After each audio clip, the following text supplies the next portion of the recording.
This is Lorin of the Roach Koach podcast, and you're listening to Discography Discussion. This one activates the pit.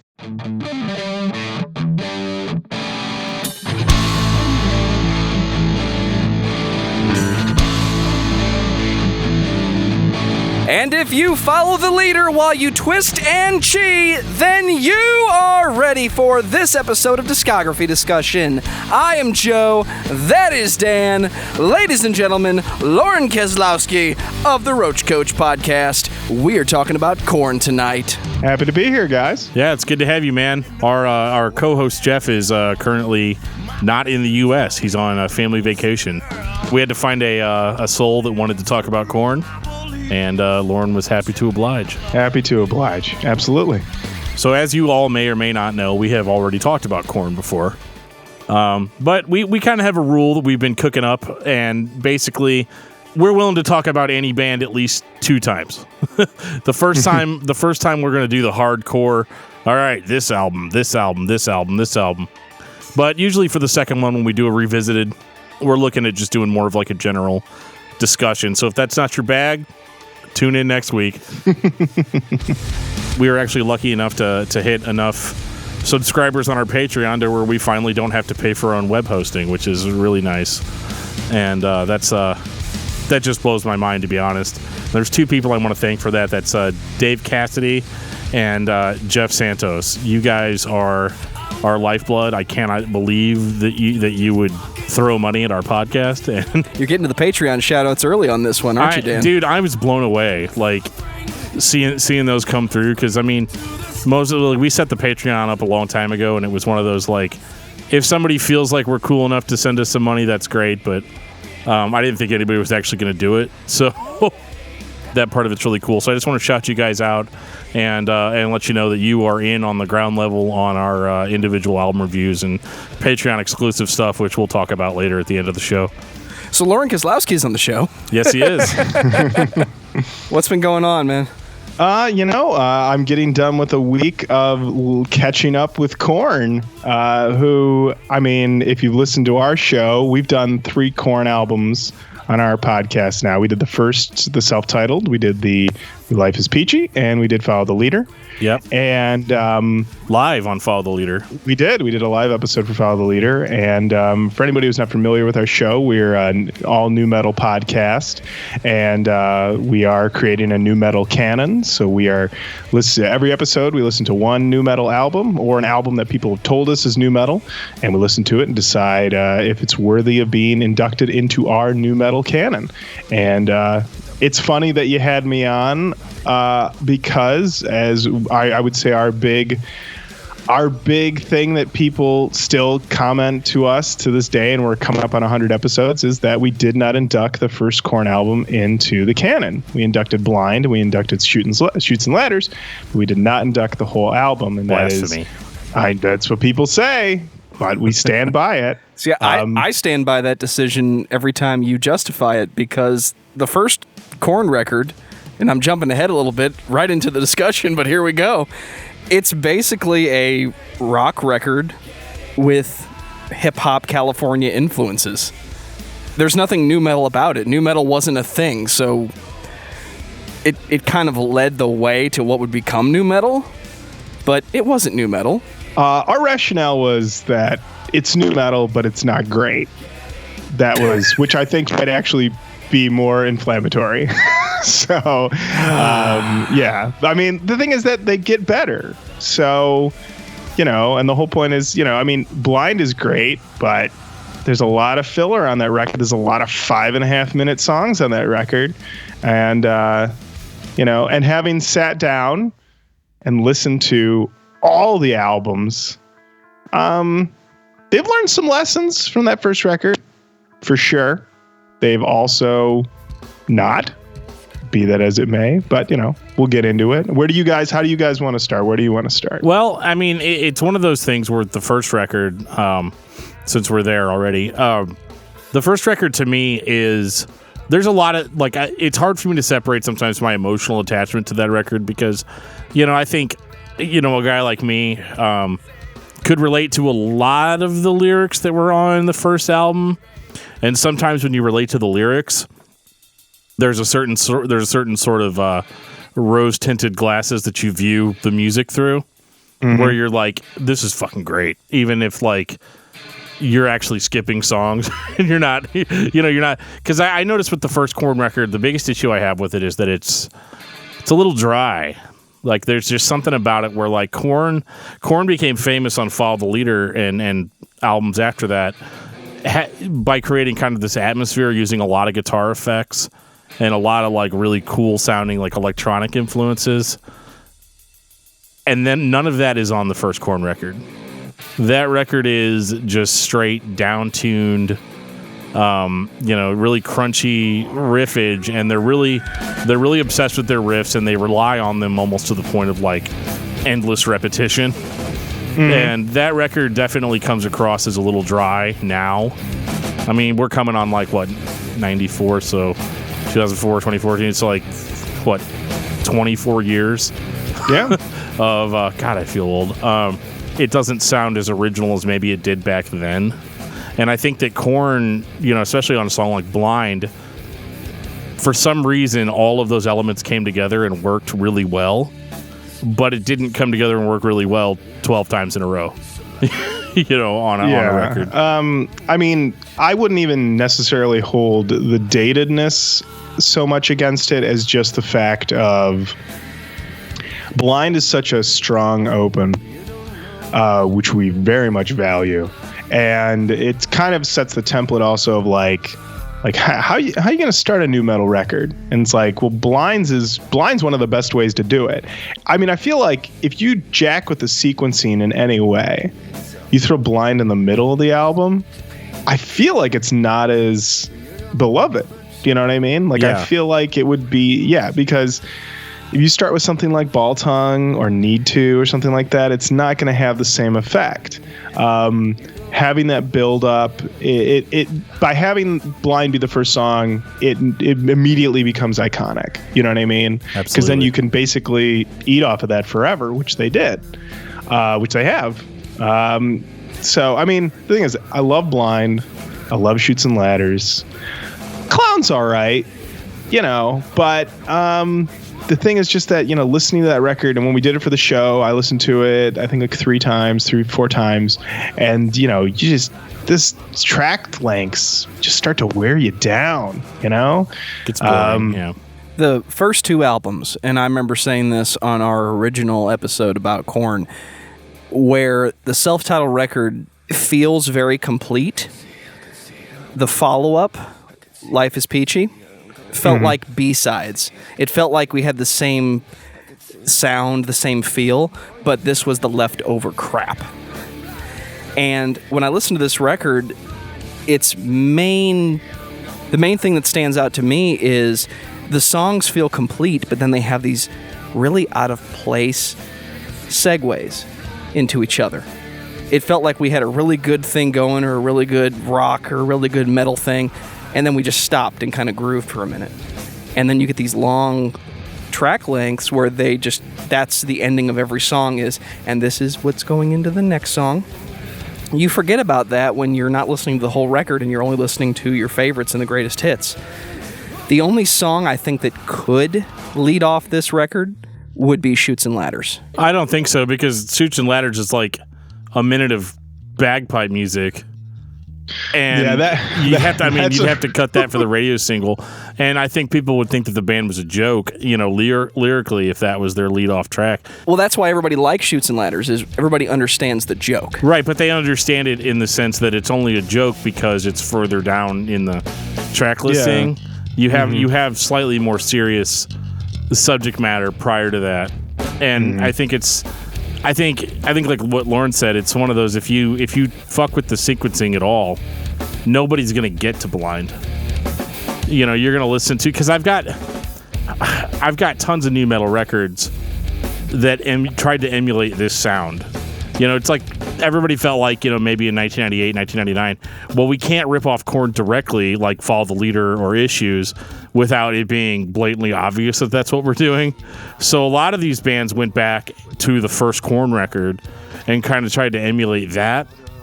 And a lot of those records are boring as piss. I mean, just so they just drag on and on and on. Korn at least had a little bit of a sensibility in that they had, I would say on the first record, you have probably 3 songs that are single worthy, that are going to carry people through. So like you listen to a song like Blind, you're immediately amped up.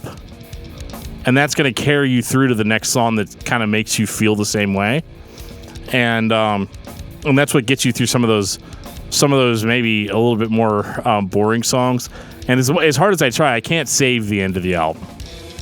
No. It exists. It is a slog. But it's not something that you can. It is a slog. It is super emotional, but like only for John Davis. Yeah. And like, I mean, I feel for him. And on the original Korn episode, I went on and on about how like, you don't understand how he feels, man, because, you weren't abused as a child and blah, blah, blah, all that stuff. But like, as far as like a pure listening purely just for the music, and if Jeff was here, that's what he would be going on about. Is that it's the music itself that is important and what keeps him going. But for me, being a huge lyrical guy, I feel like Korn maybe went a little too far in a lot of the songs, and it's you get so self-indulgent that it no longer. It's like they have enough on there that hits chords with people and is resonant, and it comes off. And the thing is, this is something that I noticed because I went and read a bunch of reviews for the later records as I was listening to them, and the thing that a lot of people pointed out is that after the first 3 albums, Korn gets less personal. The lyrics get more vague, they get more general, they're more all-purpose, and that the whole point of that was to expand the audience, because that is still the thing with the first Korn album, is that when you listen to it, it's obviously kicks off this genre and everything, but its success surprises people because it is not a for everybody record. It's still a very niche record in a ton of ways, not just for the sound of the guitars and everything, which is very weird sounding at the time and is still an unusual sound, but also just like lyrically, it's this very raw, emotional thing to the point where you're like, this guy's giving me too much, I like the delivery, because that's the thing that really struck me like through all of these albums, which I cannot stress enough. What a journey to listen to all these, because I had to listen to them all this week in like back to back to back to back, and I would welcome be up. to our world. Welcome to Discography Discussion. Yeah. I'd be up and then I'd be down. I'd be like, what is I always say, like, I think my high point was probably Issues, and my low point was like halfway through See You on the Other Side. Ooh, I was like, oh man, I'm feeling pretty low right now. And then, varying levels of that to the end.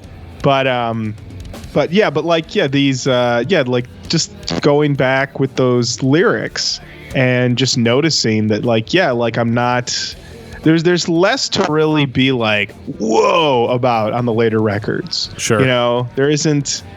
There isn't, because he's become less personal. And then obviously when you get to Korn 3, Remember Who You Are, which is, I almost wish that was an attempt to make, like you said, that Life is Peachy was like the self-titled album again, just to try again.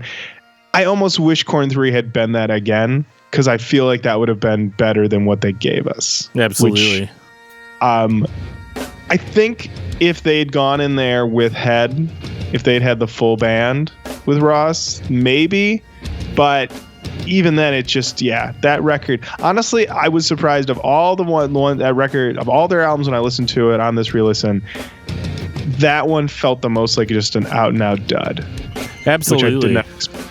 Yeah, I agree with you 100%, because like that record, especially with the title, Remember Who You Are, it doesn't really remember who Korn is, because that's what you would expect, right? When a record's called Remember Who You Are, you're thinking, oh man, they're going back.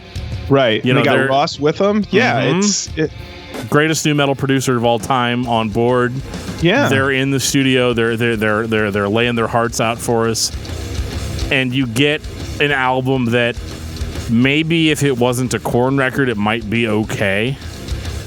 But it's not really that listenable. Like, it's funny as I was trying to think of when I had listened to it last, and I know I listened to it a couple times, like when it came out, and thinking that it was like half good, like it had a bunch of songs up top, and then it sort of tapered off, as a lot of these later Korn albums do. But listening to it this time, I was almost tuned out like by the third song. Yeah, like I was like, oh, there's nothing here.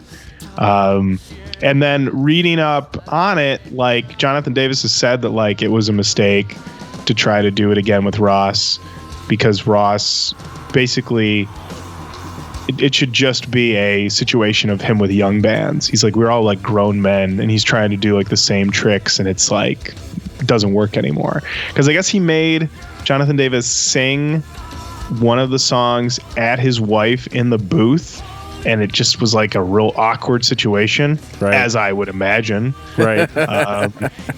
And it's, and when you listen to it when I was listening to it, I didn't even check like which song it was, but there isn't really any vocal performance from Jonathan Davis on that album that's really like a mind blower in comparison to stuff that he does on Serenity of Suffering or even Paradigm Shift, which was, a surprise for me. Right. I mean, they definitely, I mean, you have a vocalist that's this iconic, this instantly recognizable. I don't think anybody can say that John Davis isn't an original vocalist. Oh, I mean, he is absolutely like the blueprint of who you want to be if you're playing that style. And it's weird hearing him kind of falter and do things that, like it almost seems like a young band would do, like this late in their career. I mean, I'm all about growth. I'm all about like experimentation. But, we already got that on Issues. We got that on Untouchables. You know what I mean? So, like, I almost feel like kind of, if it's a midlife crisis or whatever, it's like they've kind of already gone past that. Like, I mean, Follow the Leader doesn't sound like the first Korn album by any means. And it's one of those things where part of the biggest things is John Davis's actual vocal variety. Because he wasn't very versatile on the first two records. He kind of just did the same shit that he did before. He would sing, oftentimes out of key, not that great. I mean, it had kind of a primal edge to it, so, like, you kind of still respected it for not, even though it wasn't great. But you still, you felt for him. But, like, you get to an album like Remember Who You Are, and you're like, well, I've already listened to, like, 3 or 4 albums of him sounding amazing, and now all of a sudden he's kind of like, because I do see a little bit of an attempt to go back to the old sound, but like it doesn't really work in that context. It's almost just like it wasn't the right time. Like, if anything, like the Paradigm Shift or Serenity of Suffering should have been called Remember Who You Are. I would say that's an absolutely perfect title for Serenity of Suffering. I mean, Serenity of Suffering is, in my opinion, if I were to rank like top Korn records, I'd probably go Follow the Leader. No, I'd go Issues, Follow the Leader, Serenity of Suffering. Serenity of Suffering is like front to back, and it's 40 minutes long. It's like they figured it all out on the record. It's perfect. Nuts. Yeah, it's honestly, it's weird this late in their career that, like, maybe besides like Issues, because I've got like a really personal connection to Issues. That's my like. That's my favorite Korn record, but but Serenity of Suffering comes damn close. And it's one of those things where it's like we figured out how to be weird and cool and dark or whatever, but still write a record that like Korn fans at the very least are going to not skip any songs on. And like, yeah, there's nothing to skip on that record. Yeah, because like even Follow the Leader, which is just such a landmark record for the band, I don't know if the sequencing is great on that one. It's a little all over the place, and I think it's kind of like that record doesn't flow like the later, well, at least the last 2 Korn albums flow. Like there wasn't as much, because like, I mean, on Follow the Leader you had like 3 or 4 really great Korn songs, and then you had like a rap song, and then you had like, that weird, whatever you want to call All in the Family. It was just this really weird classic. That's what you call it, dude. You know what? All in the Family was a great song when I was 15. Oh yeah, you know what I mean? Like, talk about bad aging, man. You can't. Yeah, we were joking about it on the show. We're like, if they were to do that song live now, if they were to do a tour with Limp Bizkit and have Fred come out, they'd have to rewrite like everything. Like, none of it flies. I'd still go see it, but yeah, it's one of those like, oh yeah, absolutely. but there are things, and I was talking to my wife about this the other night about how much the world has changed just in the past 12 months.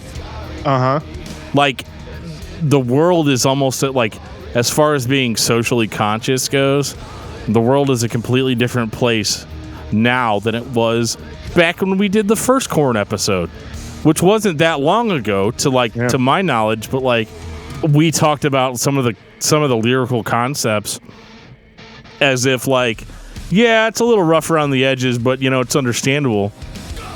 But like, sitting here now, I'm like, shit, there's some stuff that they said that is not understandable, that is not relatable. Absolutely. And let me ask you guys this. In your Korn fandom, where was your cutoff where you basically stopped listening? Unless you guys have continued to listen to them the whole time. Like, where was your cutoff when you like stopped really following them? For me, it was probably Take a Look in the Mirror, to be honest. And it's weird because I stopped listening to the band for a reason that was probably not what the general public's reason would have been to stop listening, because it's really easy to say that like when Brian Head Welch left, that's when the band's sound disappeared. Right. Which is factual as far as I can tell.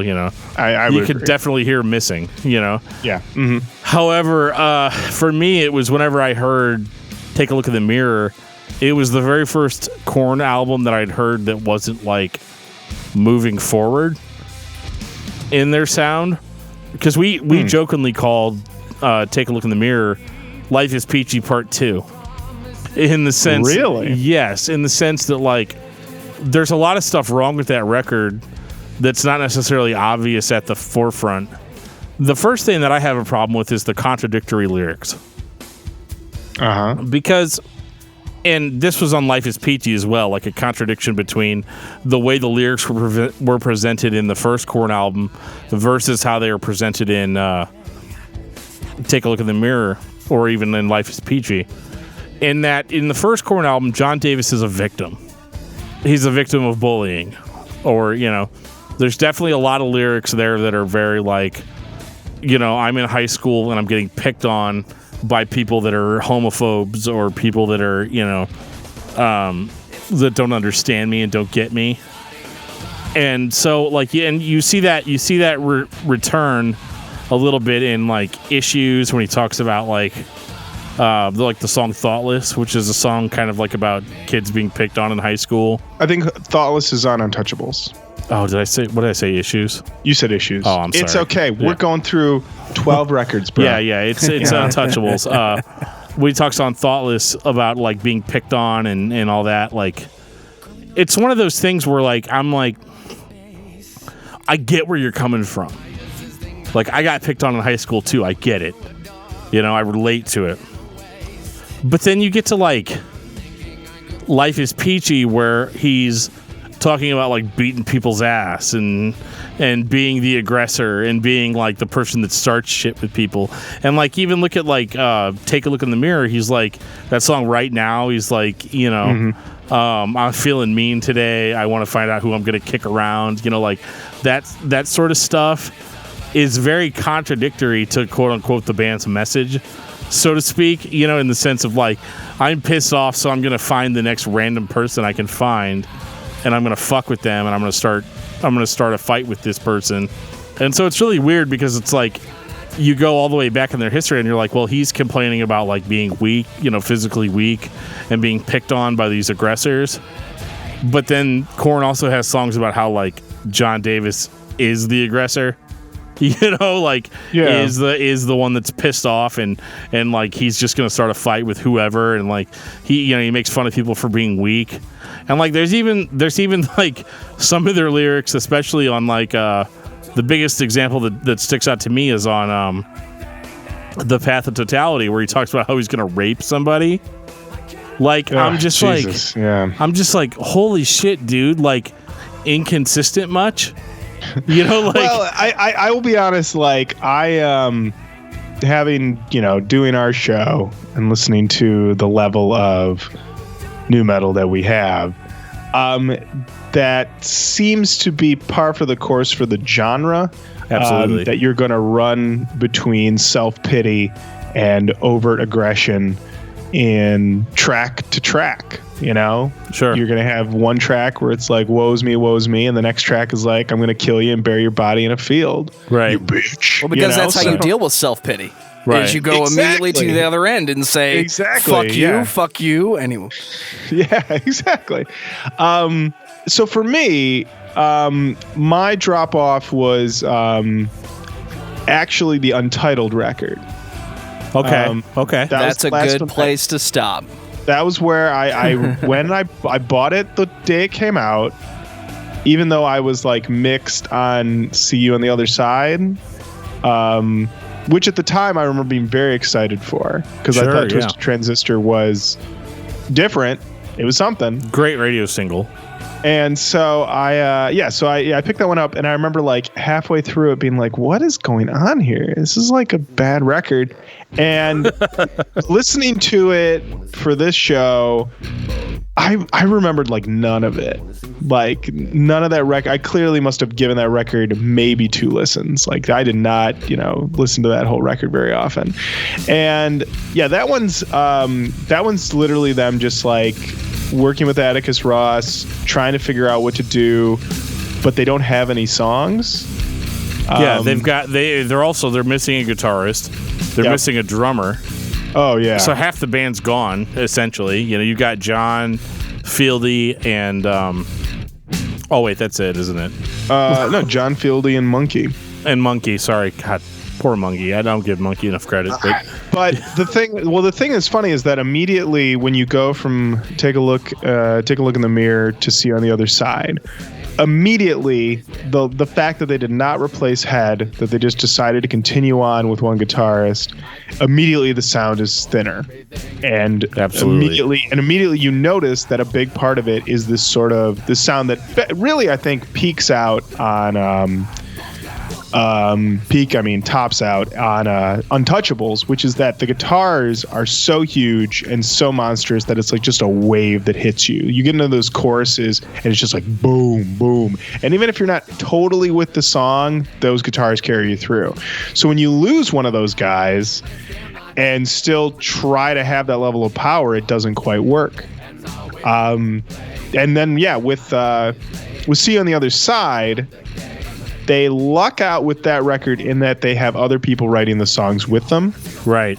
So any sort of issues they were having on that front carry them through. I still think that record is way too long. And it's also got a bonus disc, which I did not listen to. Yeah, why? I should say.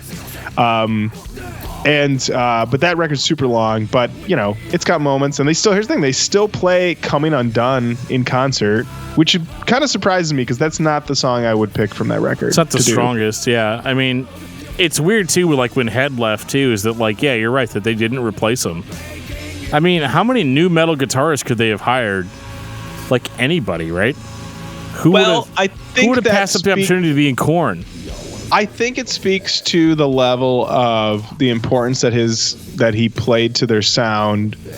And also, I mean, I think a lot of people at the time thought it was like, well, you have 2 guitarists. One of those guys is redundant anyway. And I think they even in press early on tried to play it down. Like, listen, Monkey was writing all the music anyway.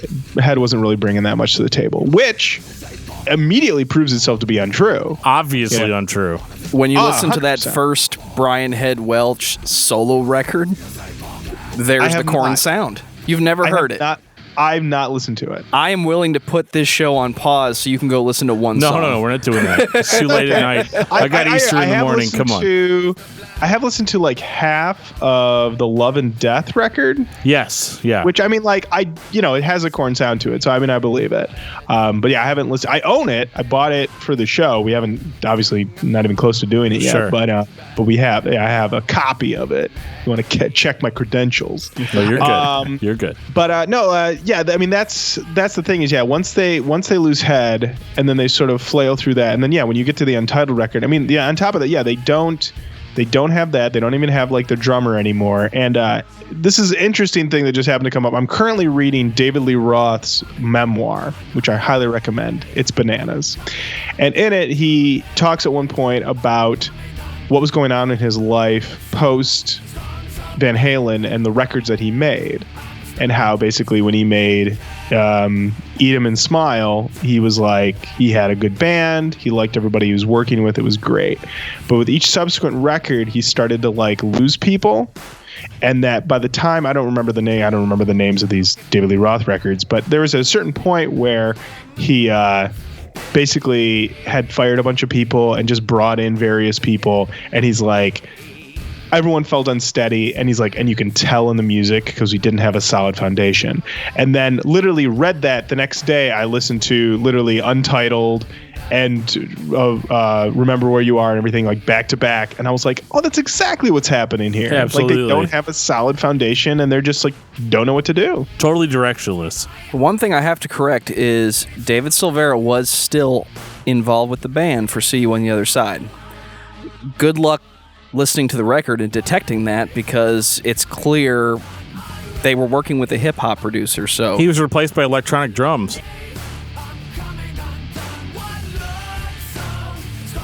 The big thing with the drums on See on the Other Side is that they produce them like pop drums and not metal drums.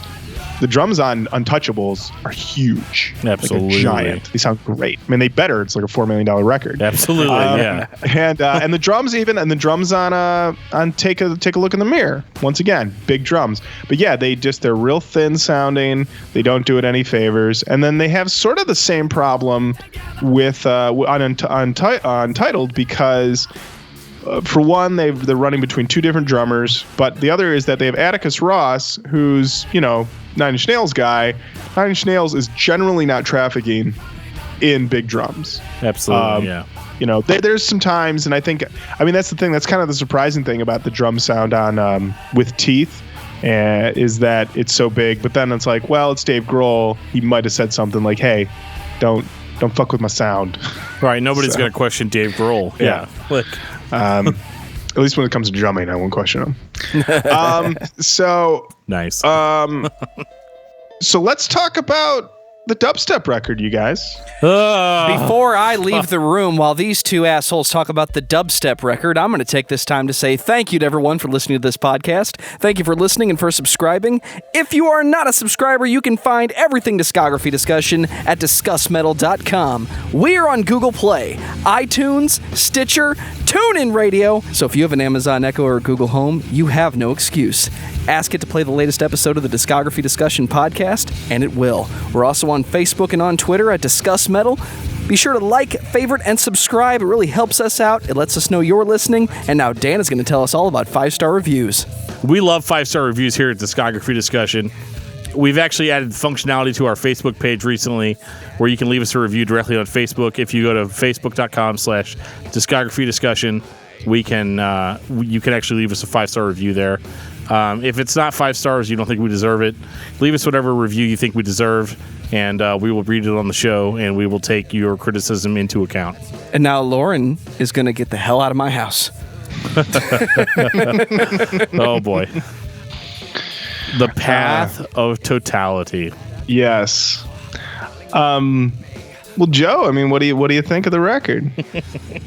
I think dubstep is complete bullshit. It used to be this really cool thing that was really static and strange and, off-tempo, fast dance beats with little hip-hop and 808 drums and shit like that. And then this guy did this really original thing where he kind of manipulated the sounds he was making into like siren noises, and it was original.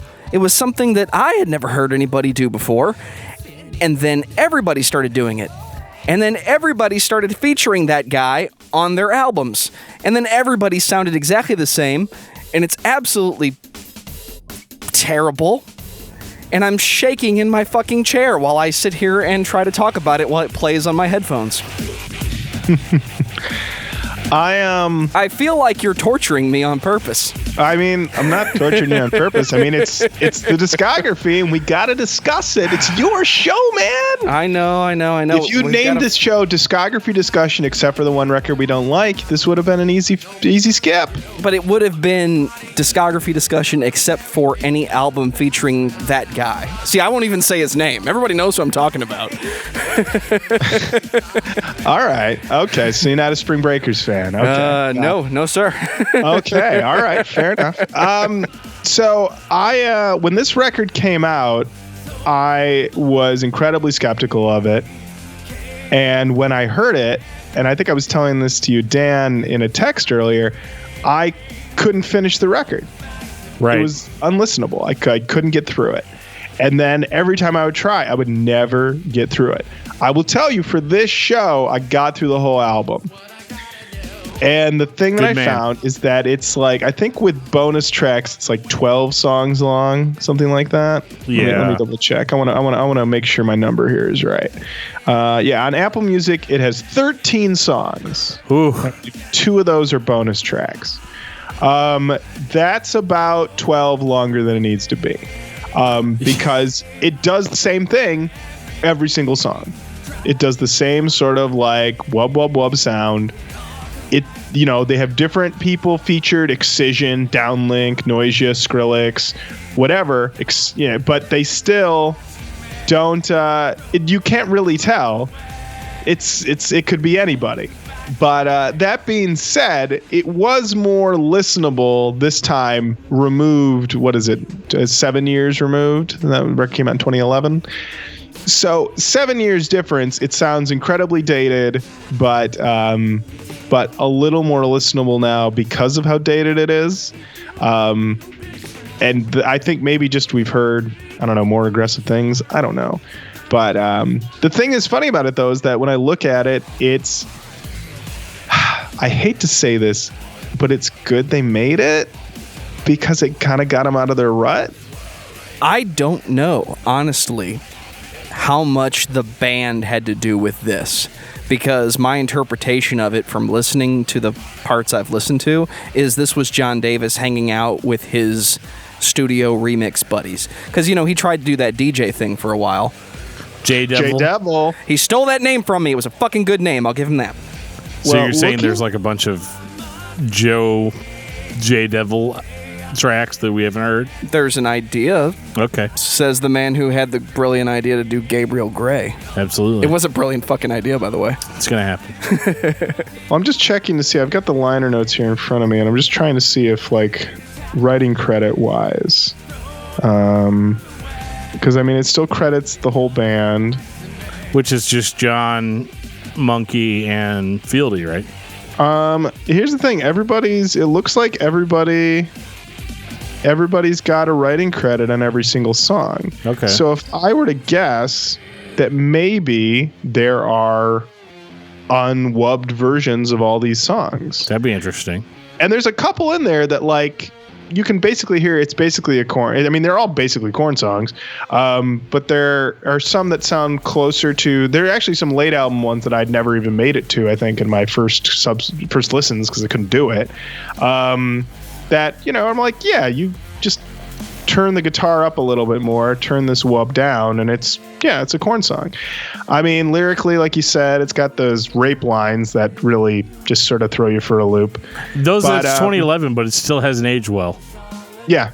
But the thing is funny, though, is I still feel like of my listen, and I don't want you to get mad, Joe, but of my listen, this was not the worst Korn album I listened to when I marathoned them. I would say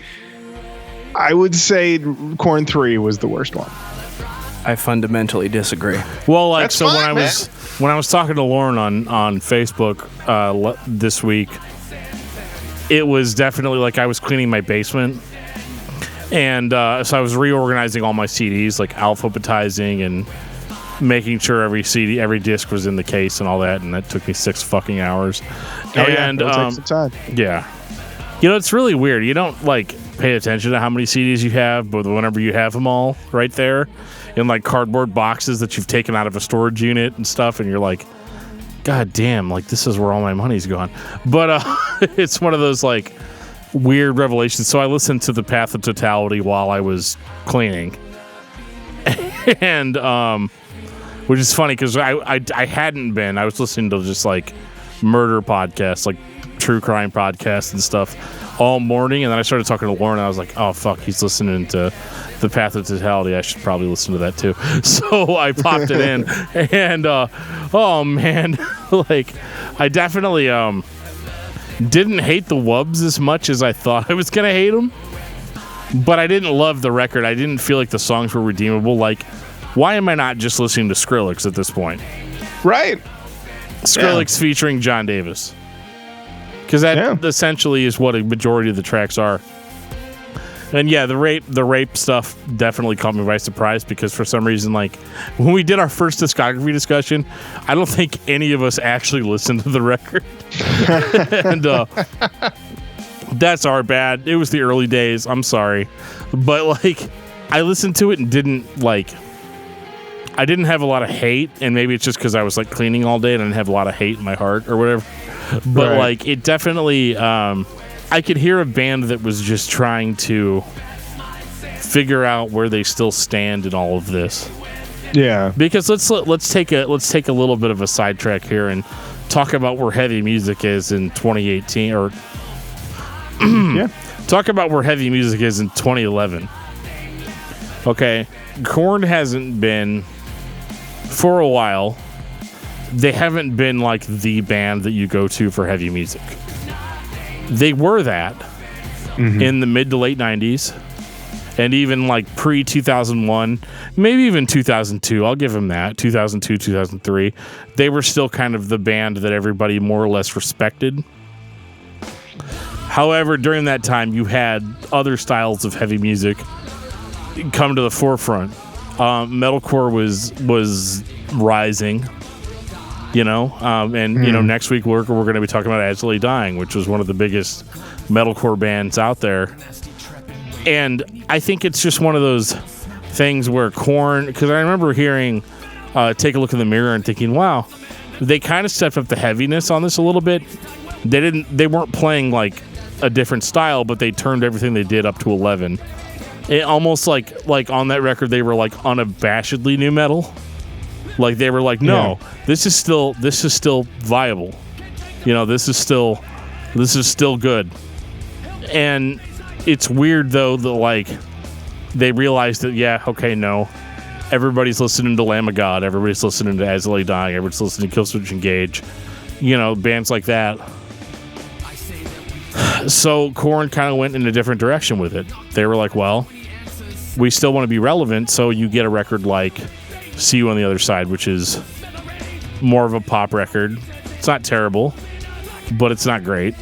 And I feel like by this point in 2011, they were like, okay, how do we show people that we're still cool? Or that we know, that we understand that nu metal is not the future. Right. So that's how you get a record like The Path of Totality, where they're like, look, it's dubstep, it's still aggressive, it's still Korn, but it's not really, right? The thing is that critically, I remember like the Onion AV Club gave it an F. Oh, geez. But then across the board, all these other metal magazines liked it. And then they won... I think it was Kerrang's like album of the year. Was it I thought it was Rolling Stone. No, it wasn't Rolling Stone. Rolling Stone gave him good credit, but you know what? I want to say it was Kerrang or Revolver. Maybe it was Revolver. Yeah. Yeah, but yeah, it had more good reviews than I remembered at the time. And it was number one on Decibel Magazine's Top 40 Extreme Albums of 2011. Sputnik Music gave it 4.5 out of 5. Which blows my mind. All Music 4 out of 5. The Quietus, which is a very critical British music website, liked it. So Interesting. That's kind of stunning. It was different. I understand why a English magazine would give them you know that. what? Throw that all out the window. That was a different band's Path of Totality. I clicked the wrong one. Hold on. So it's That not made even no an original album title? Rewind. Apparently it's some band called Tombs. I don't know. I clicked the one and it sent me to that one. All right. You know what? Okay, so some of those still stand. All Music gave it 4 out of 5 as well. Sputnik. Oh, I take that. Sputnik Music gave it a 0.5 out of 5. So that's a pretty low review. But Metal Hammer gave it 8 out of 10. Wow. Artist Direct 5 out of 5. Spin 7 out of 10. That's surprising. Yeah. So, but something called No Ripcord 1 out of 10. Did the Metal Observer give it a review? I'm sorry, who was that? The Metal Observer? That is not listed on the wiki. Okay. Interesting. But yeah, it was they won Album of the Year for the Revolver Golden Gods Award. Wow. So, yeah. I'm only asking about the Metal Observer because me and Joe's album, we got a 2 out of 10 from the Metal Observer. Yeah. Hey, Bring it. All press is good press, bro. Absolutely. That's why I drove down here in my Cadillac. But yeah. But yeah, no, it's interesting that this record was so well.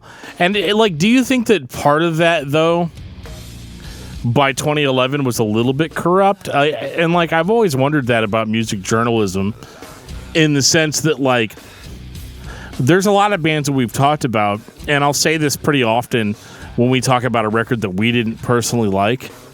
I always ask, can you find a bad review for this record? Well, that's a tough thing because you have basically there's no real market for bad reviews anymore because no one cares. If you're a big fan, then you're going to just say that a person's a hater. And the other question is what's to gain from a negative review? Because now people are saying so Pitchfork's last big slam was they gave the Ed Sheeran record a 2.0 or something like that. And everyone's why even do it? He's such a big artist. He doesn't even need a review. Why did you do that? And now what you're kind of at is all these reviews are 3 stars, 3.5 stars. It's right. A B. It's fine. So I almost look at any sort of negative or leans negative review to be sort of refreshing in a way. So even though people are why did they do this Ed Sheeran review? I'm it seems to be coming from a more honest place than, just giving it a 5 or something. I mean, the big one right now is the Jack White record that just came out. Very polarizing record. Have you guys heard it? I have heard it, yeah. What did you think? I see that's what's weird. If you ask me for a review, I would say absolutely middle of the road.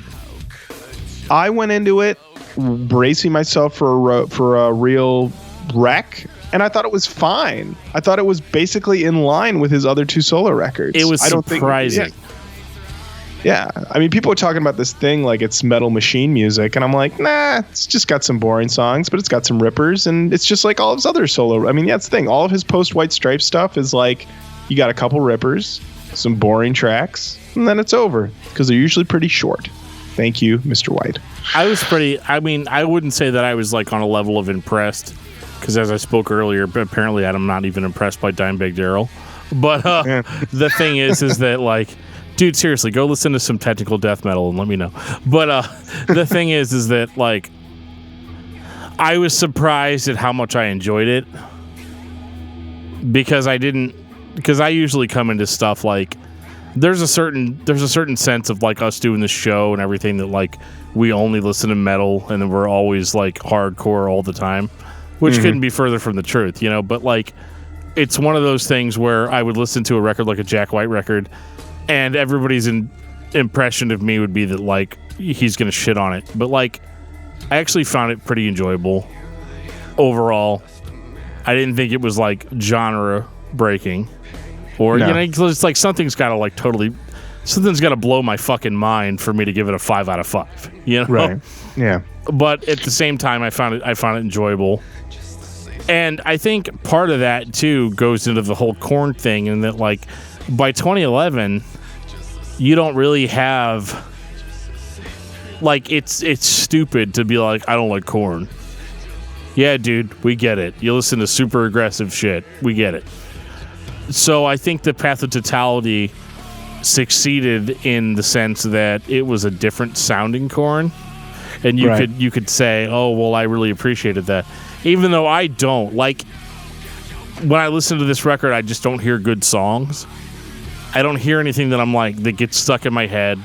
I don't hear anything that I'm like, oh okay, I'm gonna listen to that again, or like because some albums aren't great, so you just like pull the bad songs out and you just make a playlist of the good songs.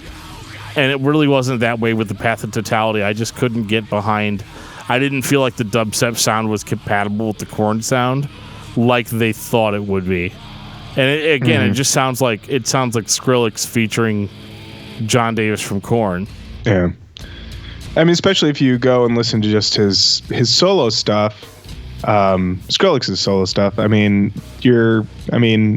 Rock and Roll, was it Rock and Roll Will Take You Down the Mountain, that song? I mean, that's heavier than like basically anything on Path of Totality. So right. I guess that's all I have to say about that record. So let's talk about the paradigm shift, because that one seems to be a little bit of a point of contention for some people. Mm-hmm. I actually really enjoyed the paradigm shift when it came out because I didn't know about the Serenity of Suffering. If that makes sense, like that was the new Korn album, Head's back. Mm-hmm. And that is readily apparent. And so what I hear on that record, and I feel like I speak for a lot of Korn fans when I say that like that record almost sounds like a continuation of what we had on Untouchables. It's not anywhere as good as Untouchables, but it is kind of that idea of like let's return back to the sound. Let's keep growing that sound that we established on Untouchables, that we established on Issues, that was kind of like the more quote-unquote mature Korn sound. And I think the only issue with it that really I had was that they were so used to being a hits band at that point that they felt like they had to try to make every song have a catchy hook or have a, some sort of like repetitive song structure to it. And so that record is kind of weird in the sense that it is absolutely a return to what Korn should sound like, but it's not.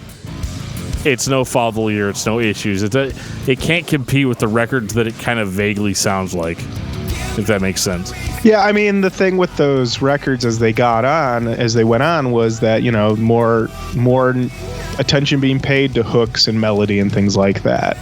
That's what Untouchables is. It just happens to have like this huge sound.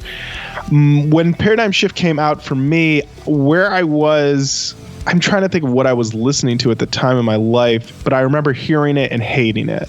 Like my immediate instinct was, what the fuck happened to this band? Even with Head back, I'm not on board with this. And I think I listened to it once, found it to be like a real whiff, and just filed it away and never listened to it until I was given the call to come in here. So yeah, on my re-listen, I liked it a lot more. I still think it's like figuring things out. It still has a couple wubby, dubstep moments. I feel like Never Never would be way better if they just remove that completely and just let it be the song that it is. I think that's got a really good hook. That record, it's not a bad record. I mean, it Heads back, so that's cool. But it feels like a regrouping, but they're not quite there yet. It's a, hey guys, I'm back. Yeah. They're like, okay, well, we've got 10 years worth of not working with you to work through. And because it's funny when you listen to the stuff that Head did by himself, it kind of has the same impression as Paradigm Shift. Oh yeah, the Love and Death record has a lot of similarities. Absolutely. Yeah, like you want to like it, but at the same time, it doesn't sound exactly like Korn. It's weird though that Brian Head Welch sings like John Davis.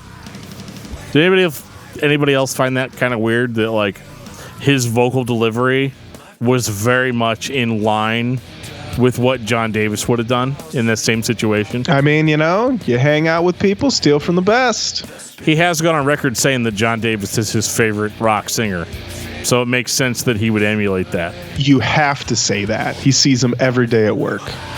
Right. He didn't then, though, when he made the, that's the interesting thing. And I'm gonna not keep this like too long, but like, it's weird how he exited the band for the reasons he exited the band for, and like him becoming like more of like a religious figure, and it being this big revelation that he had. I thought it was interesting that through all of this, like he wrote a book, which I read, called Saving for Myself, which is about his drug addiction in the band. And everybody, like when he released that book, everybody thought that it was like shit talking Korn. But like if you read the book, he's like, Korn's the greatest fucking band in the entire world, and I love them so much, and I'm sorry that I couldn't continue with them, but I had all these personal issues, right. And I think that they're great, and I want them to be successful, and all this stuff. And so it's interesting how like he was always, even when he was away from the band, still a massive fan of the band and still really into what they did. So when he released his own records, we're all sitting there as fans being like, this is where the Korn sound went. But like not all Korn fans are going to be on board with Christian rock. Right. So it was definitely one of those like really great moments in rock history where inevitably, because the band sounds so similar, they started getting booked at the same events, the same venues and stuff. Right. And it didn't take long for the guys in Korn to be like, hey, Head, man, come out and play Blind with us. Come out and play a song. And then it's like, 2 months later, he's like, okay, I'm back in the band.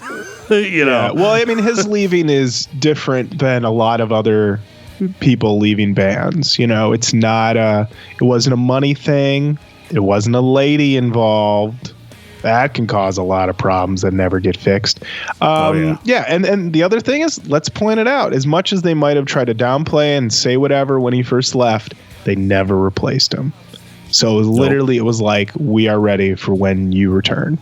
And so, and then I think Monkey's the one who really said it. He's like, I miss this guy. I needed this guy. He's my partner. Now, the thing that we haven't really talked about too much.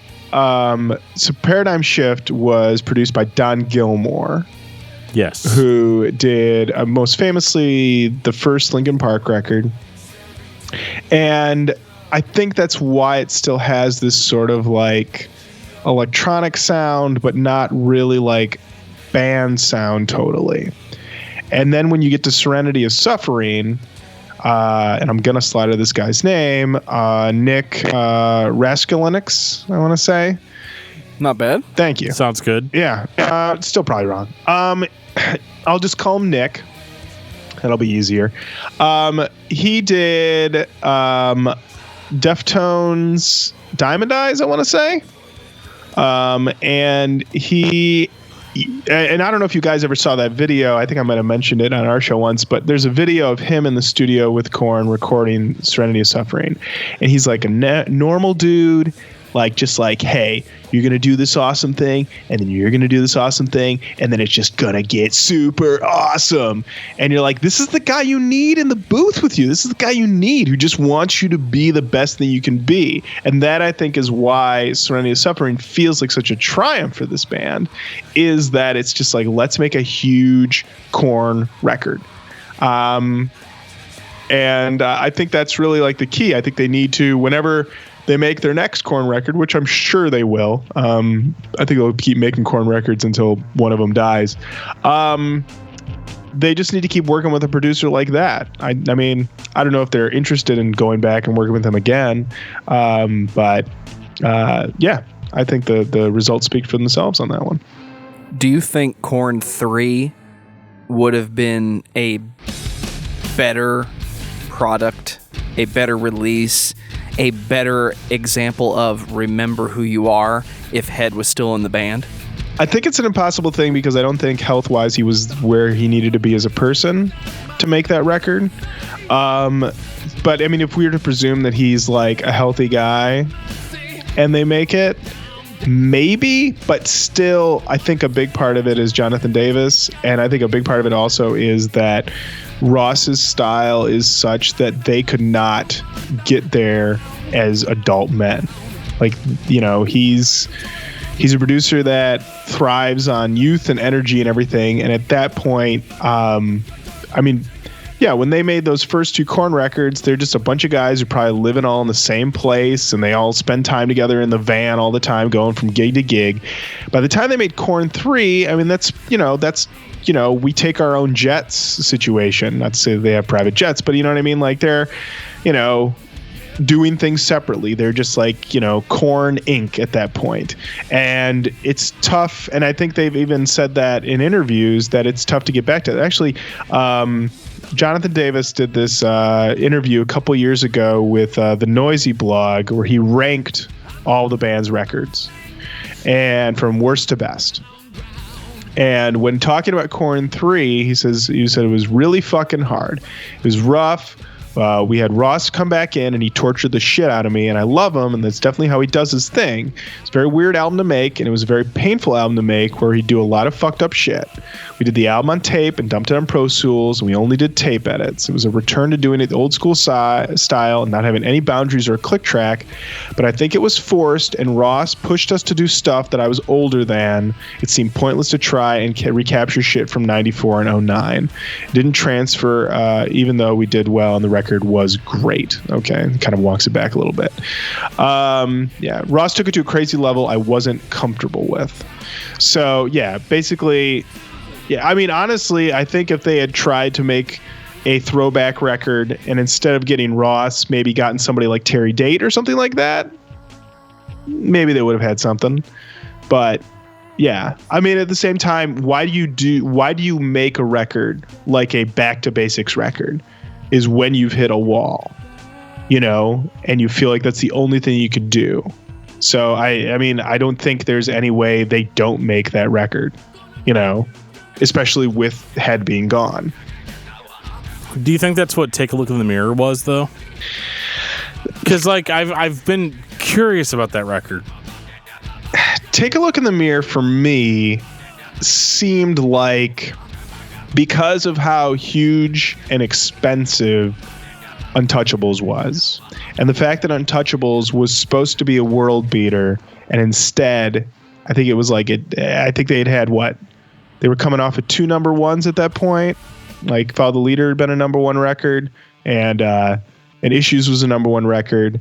And then they're off 3 years. They come back. They're supposed to be the big band. I think they're coming off a big contract too. And that record does okay. It sells 1 million, but only 1 million. And you're looking at there's sort of like, well, we made the huge record with big pop hooks and you know, these waves of sound. What do we do? And it's like, let's produce ourselves. Let's get real raw with it. And the thing is that, even though I think Take a Look in the Mirror isn't their strongest record, it still has 3 of their best songs on it. Oh, no, 2 of their best songs. Because I would say Right Now and that Tomb Raider one. Why am I blanking on it? What's that? Did My Time. Did My Time, yep. Great songs. And they sound, I mean, the first time I heard Did My Time, I was like, Korn? Really? Like they, you know, because it had that sort of thin guitar up top and then it drops in real heavy. I mean, I think those 2 songs are great. Both of those songs still get regular play when you see them in concert because they crush. So for me, I don't know. I think that record succeeds more than it fails. I mean, I think the Naas song on that is really good actually, because I think that's not Matt Naas. Yeah, not Matt Naas, the rapper Naas. Yeah, it's funny when I especially when I did my re-listen for this, I was like struck by like, you know, this is like a real good merging of rap and rock, like a legit good merging. Like Nas gets to really be Nas on this track, and Korn still gets to be Korn, and they make it work. Because a lot of the times that's the problem, is that one will take a back seat to the other. Either it's very rappy and the rocking is kind of or it rocks really heavy and they can't really rap. It's too aggressive and they get lost in it. There's nothing for them to really grab a hold to. And yeah, I listen to something like that Naas track and I think, oh no, they pulled it off with this one. Yeah, for sure. I listened to that on repeat on the way down here. I got shit canned from my job like 2 weeks ago, so that song is right in the pocket, as far as that stuff goes. Yeah. But I agree with you 100%. Like that was the moment on the record that to me sounded like the old Korn. Like that. Yeah. That track is not something that would have been out of place on Follow the Leader. Yeah. Well, that's the other thing is reading a lot of reviews and stuff. A lot of critics pointed out that basically after Follow the Leader, they abandoned like any sort of rap, hip hop, funk sounds like almost immediately. Issues doesn't have it. Untouchables doesn't have it. And then you get this rap song on Take a Look in the Mirror, and you're like, oh, okay. They still want to do it sometimes. In 2003, no less. Yeah. When it's not like really cool to do that. Yeah. On this noisy list where Jonathan Davis ranked the albums from worst to best, he has at the time when they did it, they only had 11 records. But he put Take a Look in the Mirror as the worst, and apparently Head has also said that it's the worst record, which is interesting. That was part of why Head left, was that he just felt like that record wasn't representative of what Korn could do. And my understanding is he was like completely drugged out during the recording of that. So it kind of makes sense why the songs were a little bit more simple. Yeah. Because the songs on Untouchables were really complex for Korn. Oh yeah, they're trying to do stuff with keyboards and synths and just trying different things. I mean, that's an album that the British press loved because they felt that they heard a lot of 80s pop sounds in it, like Duran Duran and stuff like that, which always blew my mind about how much they love that record. My thing with Untouchables is that I think the sequencing is all off. I think a lot of the songs that are early on should be later. The fact that I think it's like Beat It Upright is like track like 11 or something like that. Way too late in the song. It's not on the censored version, which unfortunately is the version I have. Oh.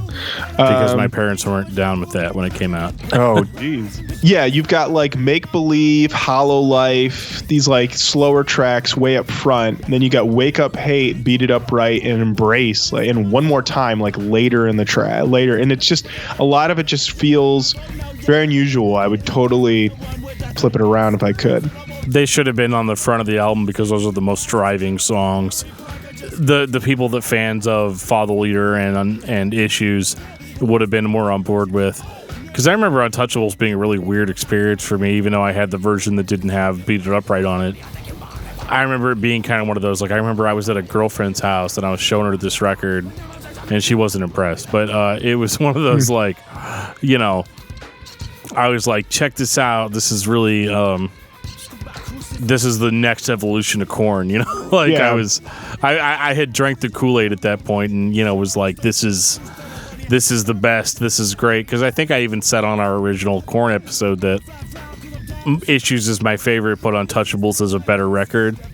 Wow. And I still stick by that in the sense that I think that there was more thought put into all of it. But like you said, the sequencing is kind of off. Like, I listen to that record in an alternate order whenever I'm listening to it on on Google Music or whatever streaming platform you listen to. The great thing about those platforms is that you can rearrange a record to be whatever you want it to be. And what I love about Untouchables though was just the atmosphere and just the brazenness to write a song like I can't remember the name of the song.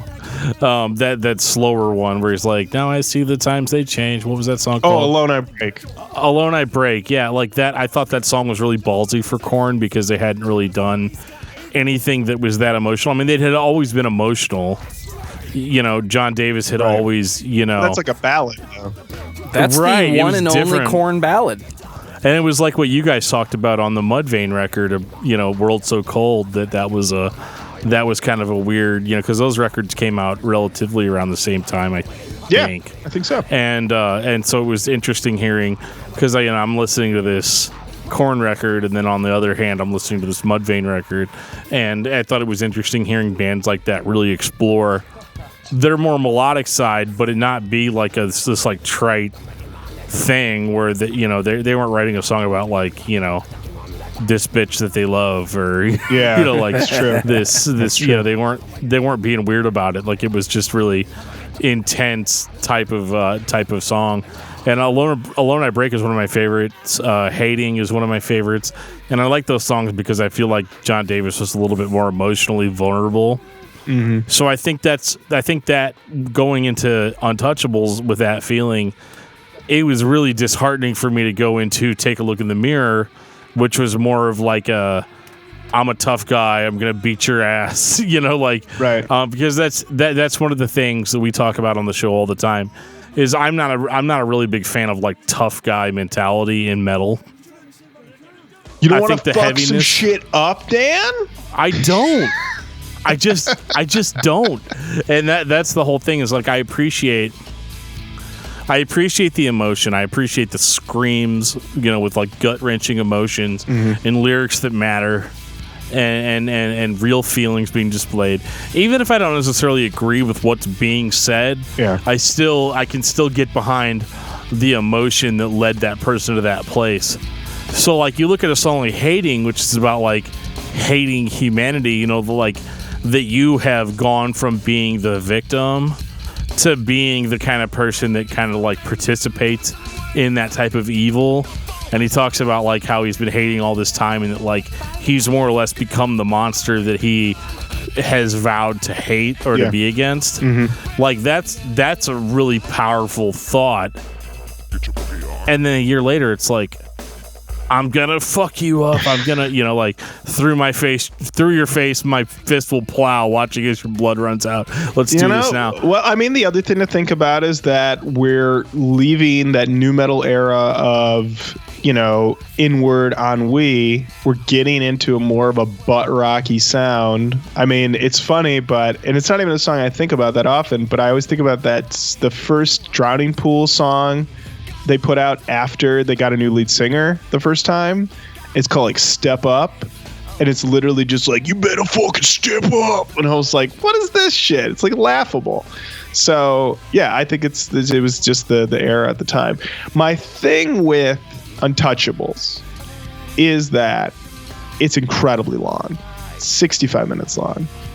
Way too long. It's not respectful of your time. It is not respectful of my time. And let me tell you, I remember when it came out thinking like, this is a real long record. And yeah, listening to it for this show, I was just like, Jesus, this record. And some of these, that's the thing. You cannot, they just figure out how to make these songs tighter, because that's the thing. They get tighter and tighter, because on this record, Hating's 5 minutes, 10 seconds long. Embrace is 4.5, even Here to Stay is 4:31. That's the opening track. Opening track. So should be 3 minutes. They could have carved some of those choruses out of there. Yeah. I think a couple. Yeah. So, that's kind of the other thing I like about, which we've kind of talked about a little bit.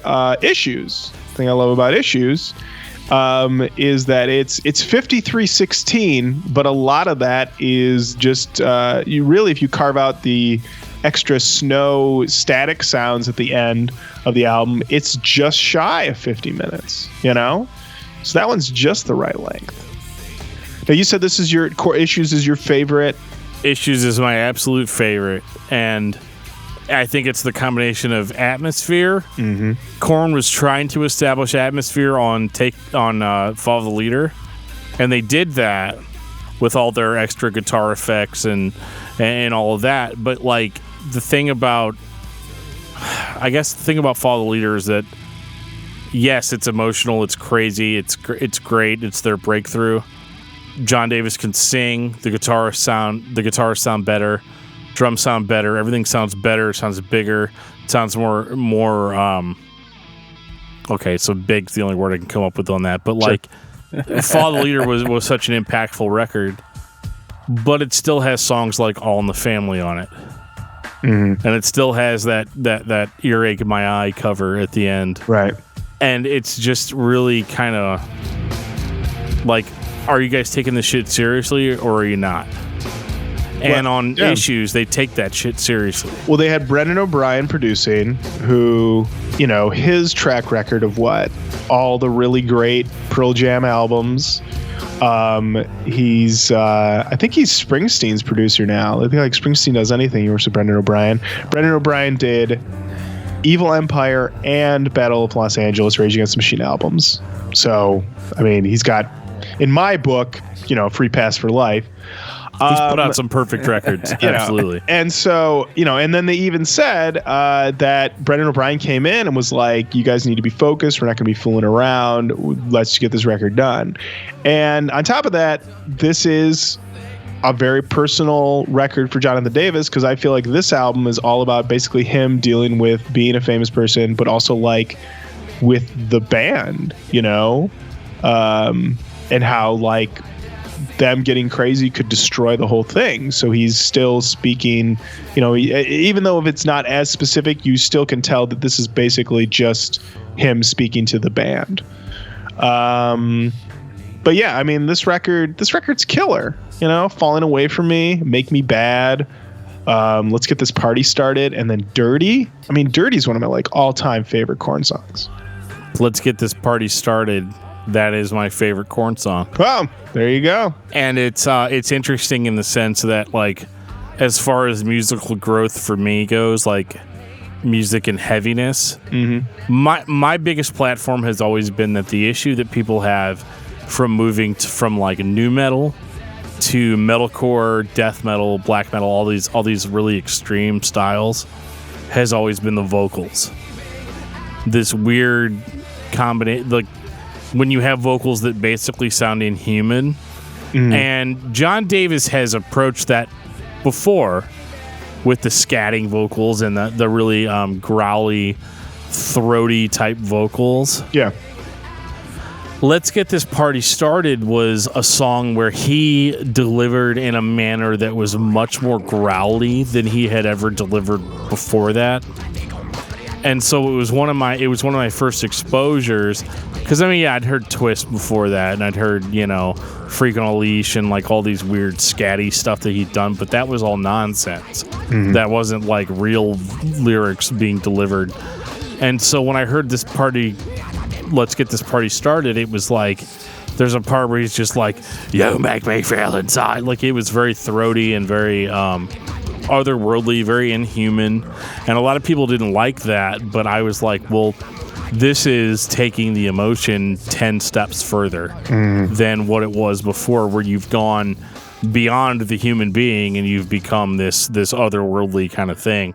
And I loved that. And I don't know if that was produced via some type of vocal effects or what they used, because I think there were a lot of effects used on that record, but like, that really opened me up. There was this band called Zao that I'd heard of before.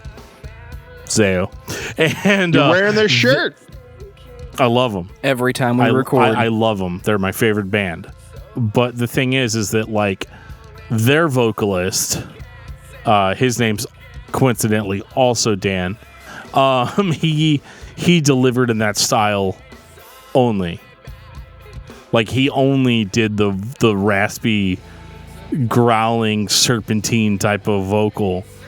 But like, and it's hard for me to admit on a podcast, because we try to make people think that we're like super metal or whatever. But like, if it wasn't for a song like Let's Get This Party Started and some of the vocals that were on there, I wouldn't be the appreciator of next level stuff like that I became. And like, that song just means so much to me, in that like, it's emotional, the lyrics sound sincere, and it's about a personal struggle, and like, my interpretation of it was like the personal struggle between the man that you are and the man that you want to be.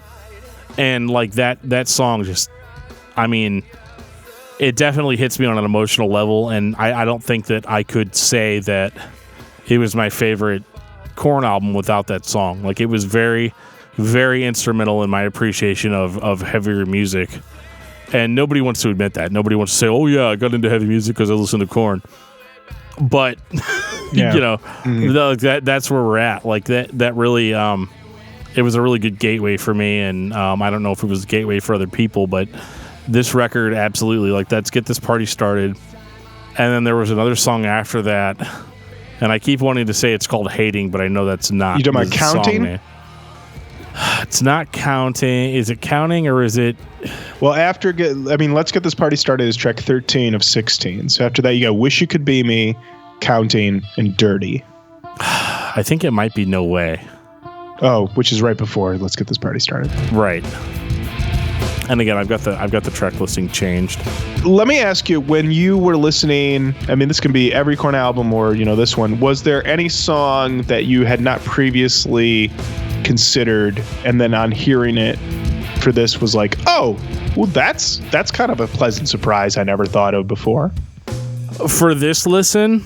Yeah. And it's weird because the song is, again, off of Issues. It's Somebody Someone. Which is weird because it's a single. Right. So, I mean, it's a song that everyone's heard.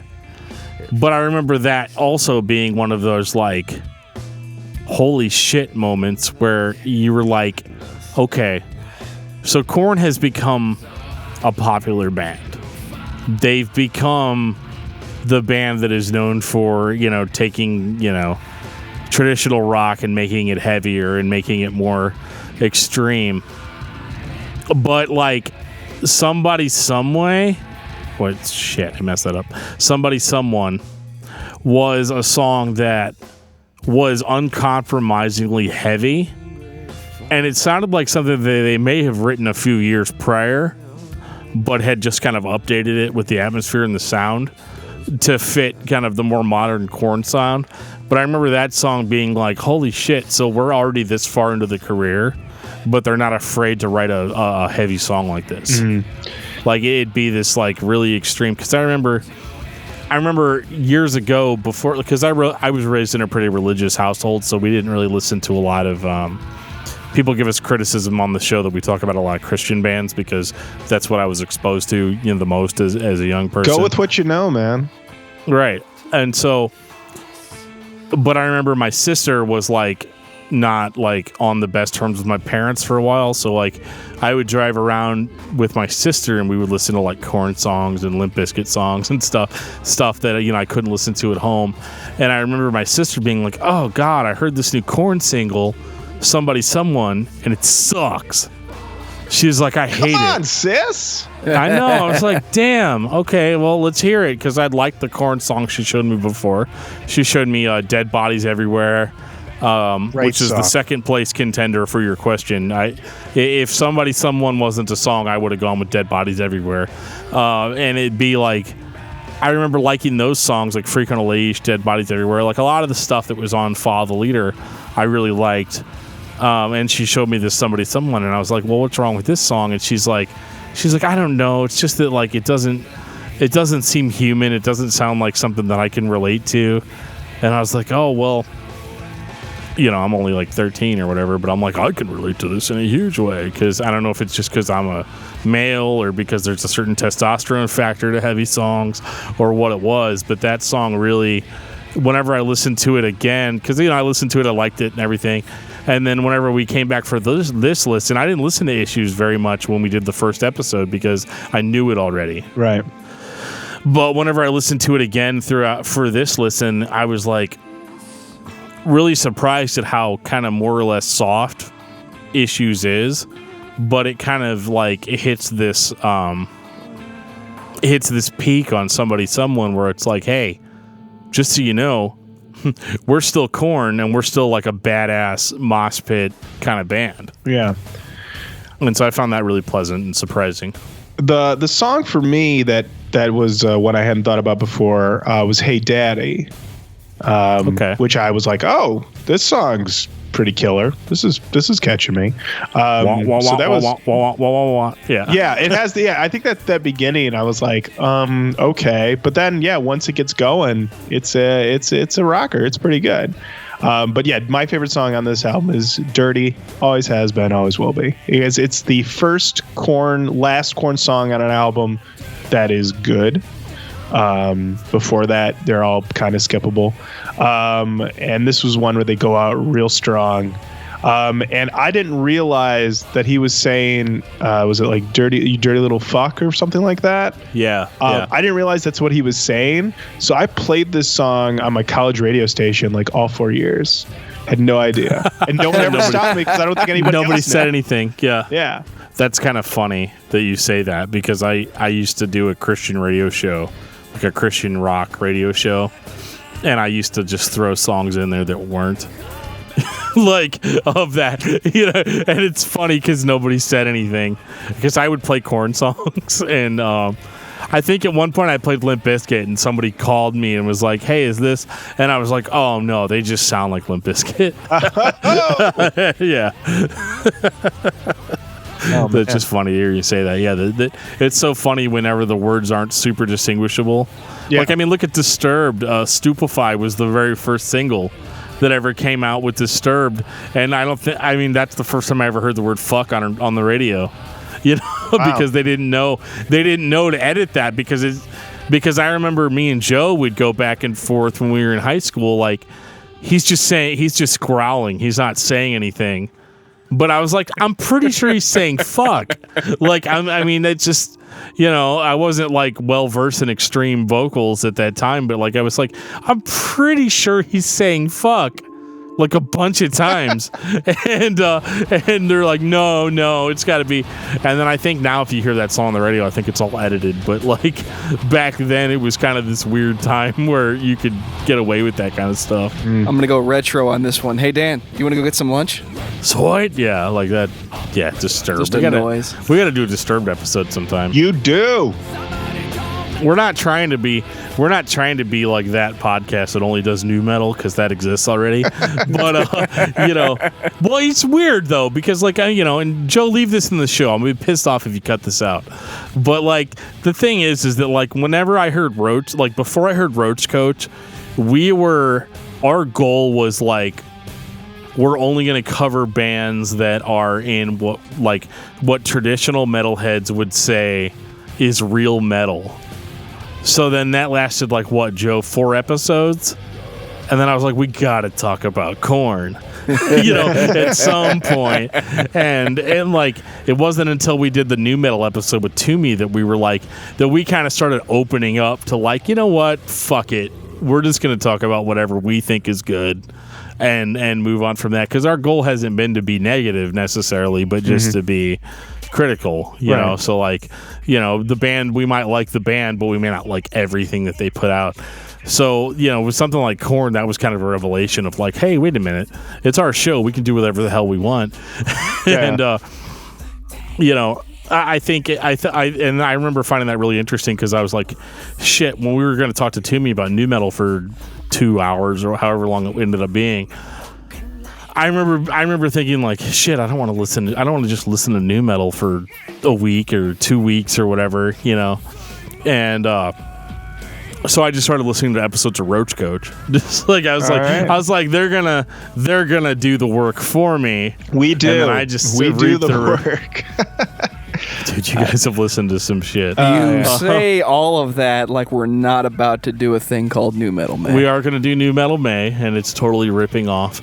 But it's one of those things where we just have to do it. I really enjoyed the Mudvayne episode to the point of later on in the episode, whenever I heard the End of All Things to Come episode, I was like, shit. So I actually went to a local CD warehouse, and this is fucked up because I had just lost my job, but I had just done my taxes, so it kind of worked out. I ended up picking up the End of All Things to Come, and I've been listening to nothing but that for probably the past three weeks or so. Oh, wow. And yeah, but anyway, sorry, we probably should bring this back to Korn at some point, but yeah, I don't even remember where we were going with that, but it's you won't hear it whenever you listen to this back.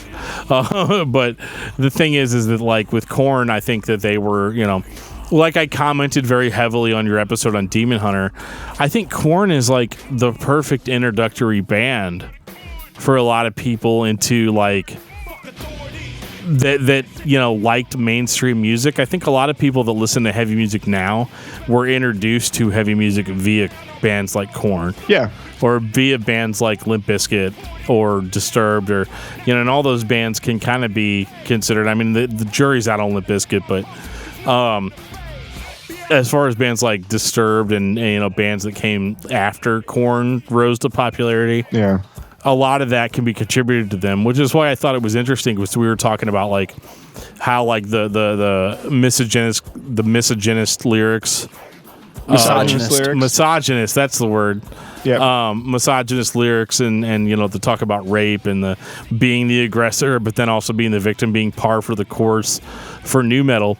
Isn't Korn in a lot of ways responsible for that? In the sense that they were the ones that made it okay. They set the template, so it's I mean, if you want to do the whole it's their fault, I mean, the thing is that it's what they built off of, and because they were the first, it's a gift and a curse.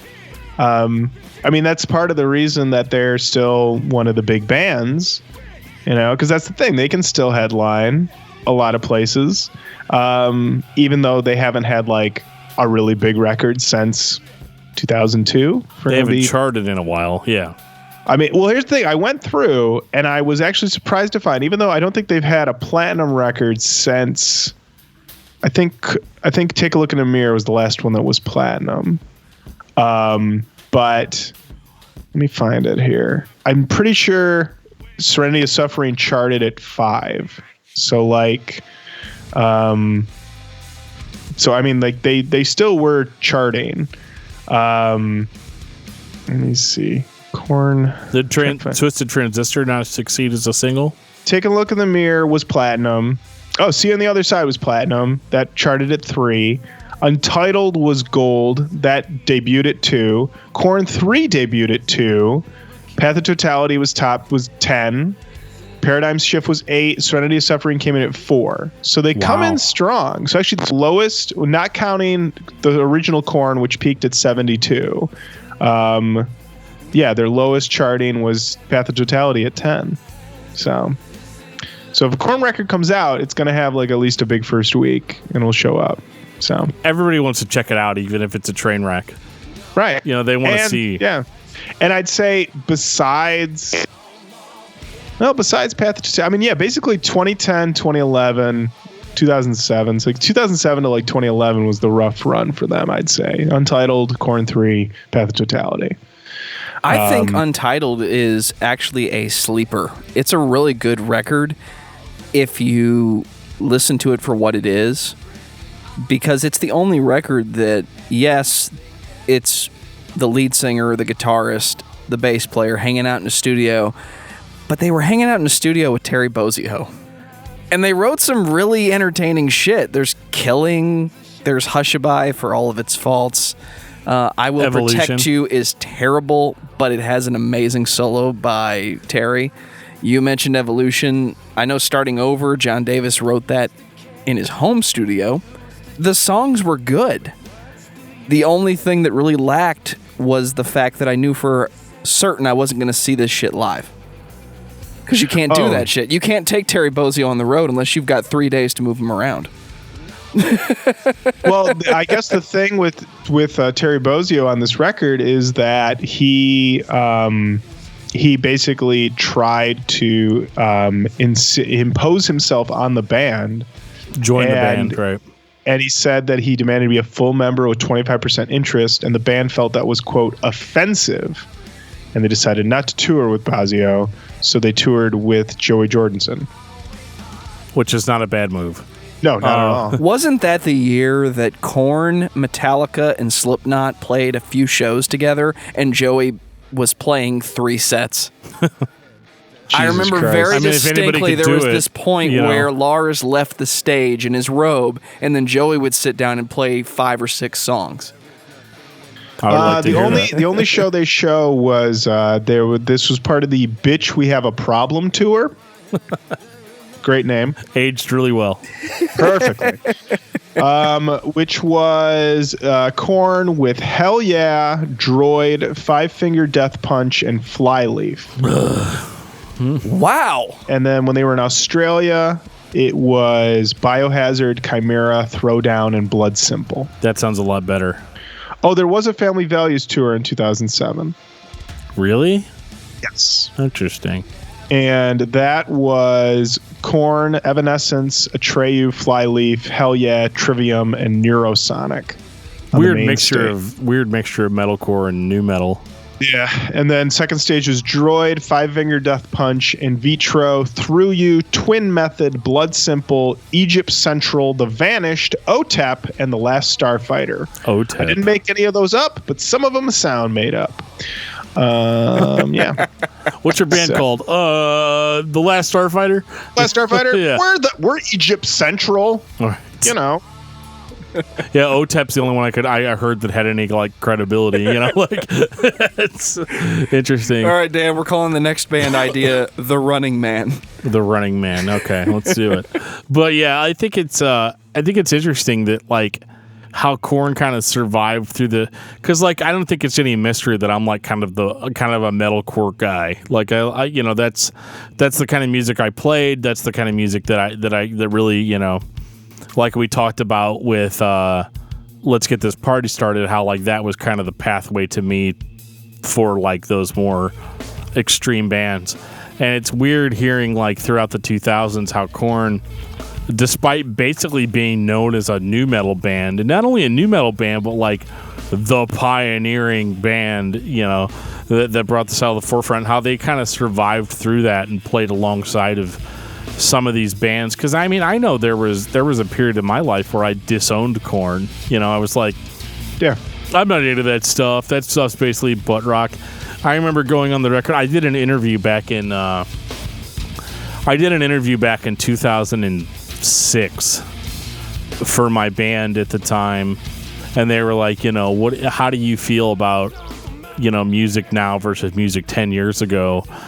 And I said something along the lines of that, like bands like Korn, Disturbed, Marilyn Manson, stuff like that was all like basically pop music aimed at a demographic. and that a lot of the metal had been much more extreme than that as early as the like 1988, and that these bands that had come up later were just like mainstream interpretations of what heavy music should have been.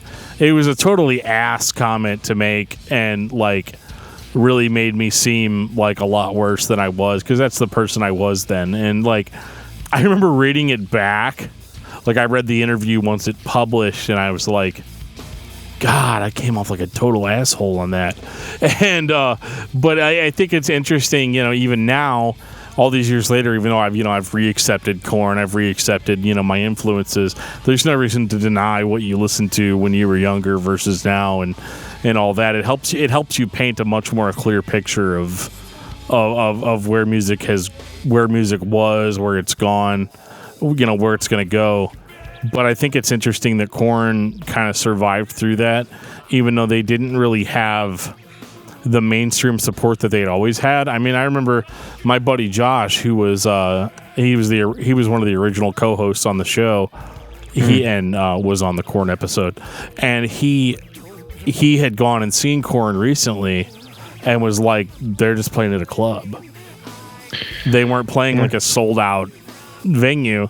They're playing at a club. But he said the thing that was most interesting is he said John Davis seemed so much happier than he had seemed in the past decade of playing like the bigger venues and stuff, you know, without Head, with Head in the early days, you know. He's like, but whenever the band was back on, I think it was the Paradigm Shift tour that he had seen them on, he was like, they are back. They are aggressive. They are very much the band that they were. He goes, it's almost like I went back in time and saw them in 1997. You know, like right before Follow the Leader had come out, you know? Yeah. So wait, have you guys seen Korn live? Back in the late 90s, I was able to go to Family Values. So I got a piece of that Korn, Limp Bizkit, It was actually when Rammstein came, so essentially if you have the Family Values 98 CD, that's what I got to see live. Nice. 2 times. I saw them in 2001. Don't tell my parents because they still don't know. And, And they don't listen to the show. The second time I saw them was in 2006. Okay. And it did not go well in 2006 because, like, in Korn in 2001, like, holy shit. Like, that was the prime time to see Korn. So whenever I saw them in 2006, it was like, okay, what is this band? You know, like they're not playing, like they play. It's weird too because they played a lot of the hits. Because I remember they opened the show with Twist, which I thought was really interesting, and then they came back on and played Earache My Eye, which I thought was kind of weird. But they played what was the last song they played? I think it was like My Gift to You.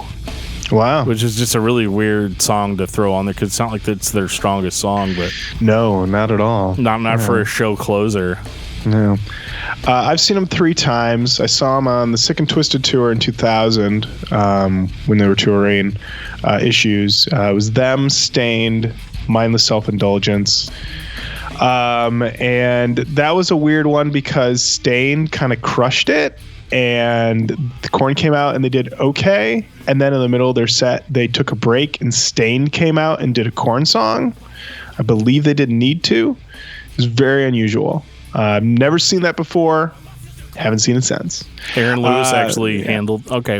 Yeah, and then I saw them in I guess it was 2016 and last year 2017 when they were touring, and they were fucking great.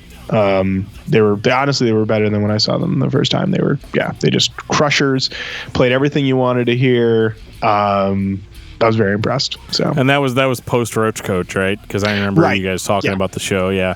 So we were deep in. Well, I think when we saw them the first time, we were like 10 episodes, 15 episodes in, and then when we saw them last summer, it was we're deep into the show. Didn't people recognize you? Like, I mean, how cool is that? It was. Let me tell you, Jenny. When we went the first time, we posted that we were going to be there, and Jenny's like, no one cares, and I was like, just throwing it out there. You know, people say they're local, and then this gentleman Dan found us, and he pitched us on all these bands that we needed to do on the show, and it's because of him that we did a Primer 55 episode, and then the Primer 55 episode led to us meeting Mr. Josh Toomey, the legendary Josh Toomey, and it kind of all snowballed from there, you know. So it's all good. And then when we went and saw Korn the second time, we ran into that guy again. He had more recommendations. We're like, all right, dude, we'll do him. You're Make a guy. us a list, yeah. So the mega list, which keeps on growing. So I know, and I'm not doing too good at because it's frustrating that like now I've got that line to where I can just message you directly. It's one of those like, holy shit, I was listening to this. You need to check out that. And I know how frustrating that is as a podcaster. Let me tell you, I'm not frustrated at all. We get emails and messages from people and they're like, don't want to bug you. I'm like, I'm not bugged. I'm not bugged, man. Let me know. But no, because we currently have, I just got it up here in front of me, 167 albums on the list to do. So you're never gonna run out, man. You're gonna keep this going. You got the 5-year plan. Oh man. Well, I think just one day somebody's gonna crack. Might be me, might be Jenny, might be Matt. One of us is just gonna hit a wall. That's why I think it's good that we take the breaks that we do, and that no one ever knows that we take them. But that we just figure it out, because otherwise, you go a little crazy with all this new metal all the time. Joe does all the editing. We've never made that any secret. I always joke that because I've talked to other podcasters, they're like, man, it's just that it's so much work and it's so much of this and it's so much of that. And I'm like, man, that really sucks. I just show up and talk. I drink beer and talk, and that's my whole thing. But if I can get him to move his nose away from the mic when he's not talking, I'll be a happy guy.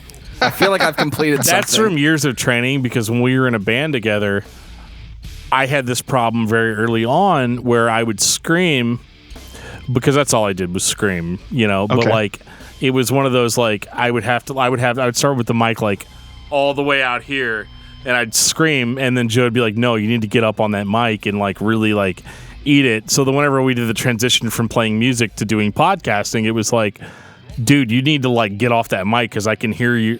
I can hear your cholesterol heart breathing, you know, like through all that. And it's like, dude, are you talking right now? No. Okay, move. Well, we just recently did an episode. We did an episode with James Rolfe recently. He's the guy that basically back in 2004 started the whole, we're going to review video games on YouTube.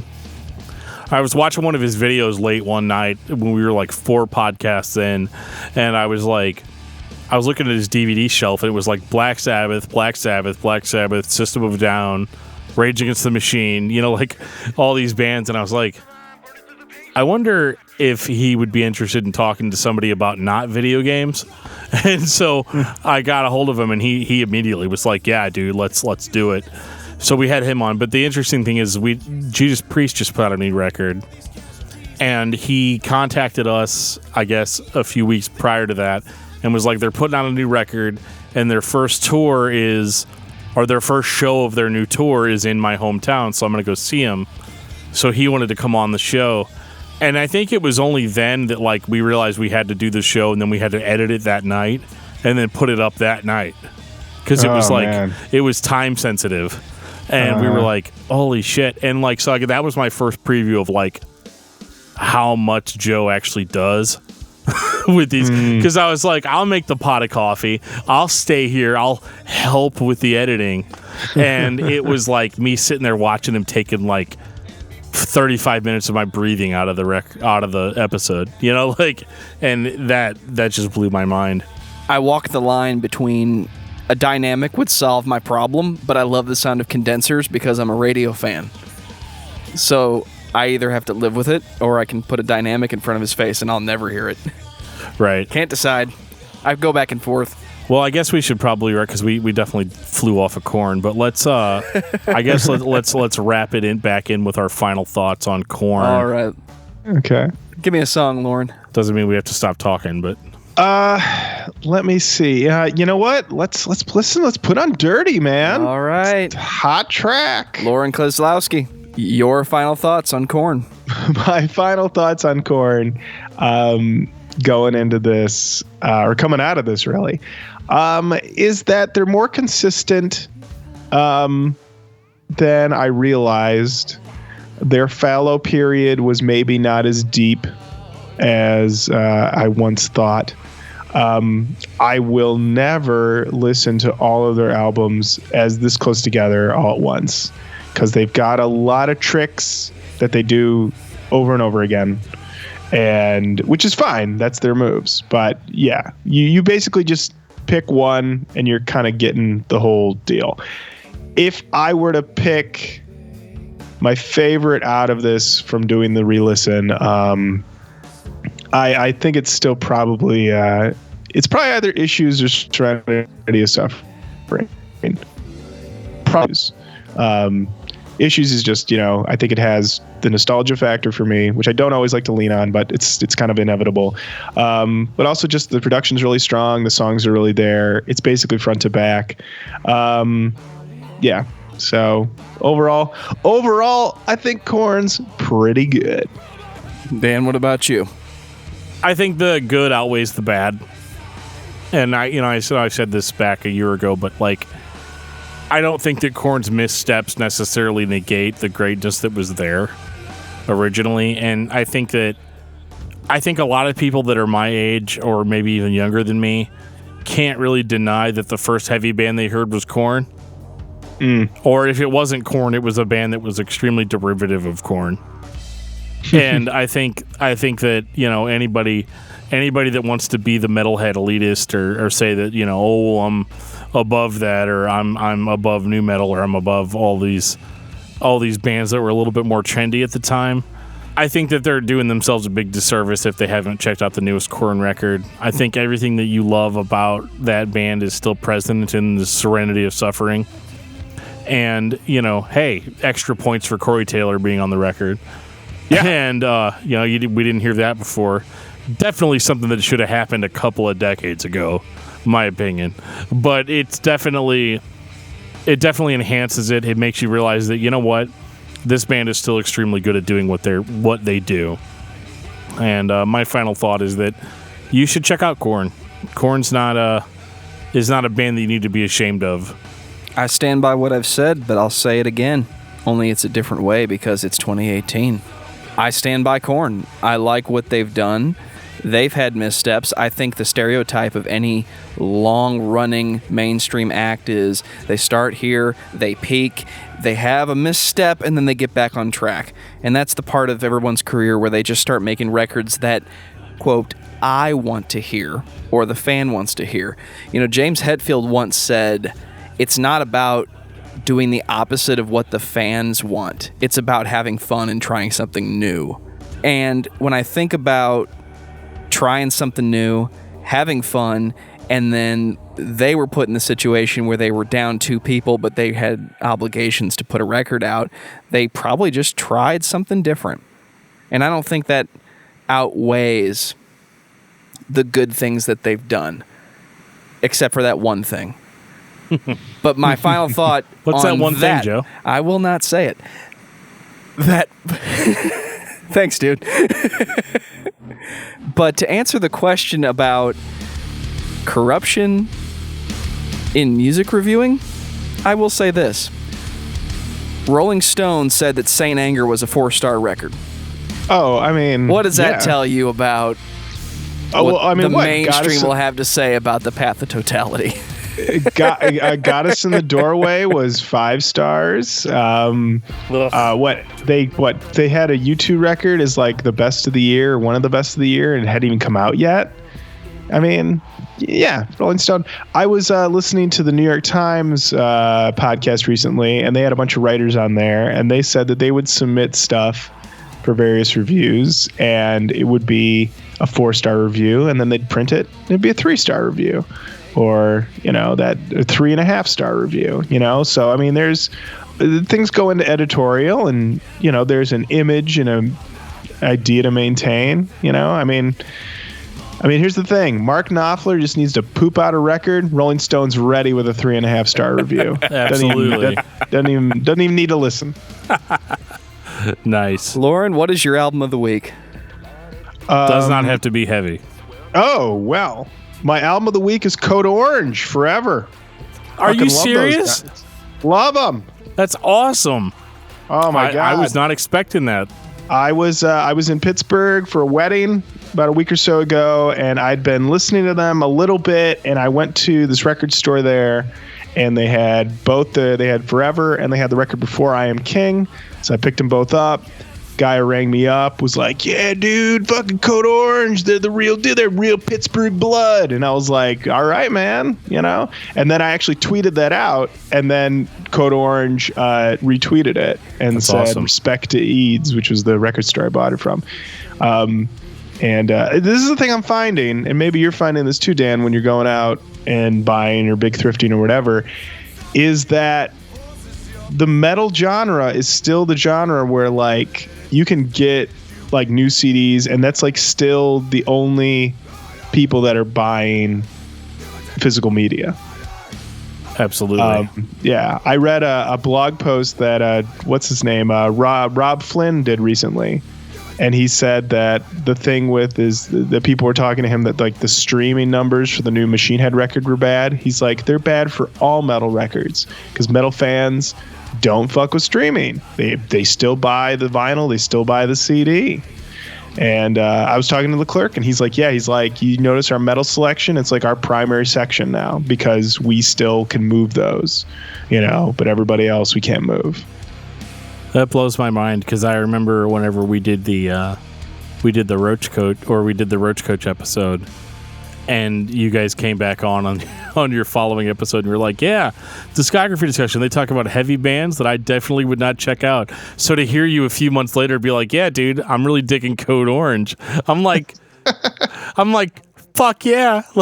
That's I mean, every day I am constantly finding myself listening to like heavier stuff that I would never have listened to 2, 3, 4 years ago. I told you. Yeah. It gets in your blood, man. Here's the thing, though. I gotta pace myself. I'll listen to that, and then I'm gonna listen to something super soft that I won't mention on the show. But yeah, something. Hey, I'm a soft. huge Copeland fan, so I mean, I get it. It's one of those like weird things where, well, I got to mention this, as far as Pennsylvania bands go, Zao. Oh yeah, Pennsylvania. Oh really? Great band. Which Zao record is your album of the week, Dan? It's not actually. This is funny because Lorin beat me in the heaviness department.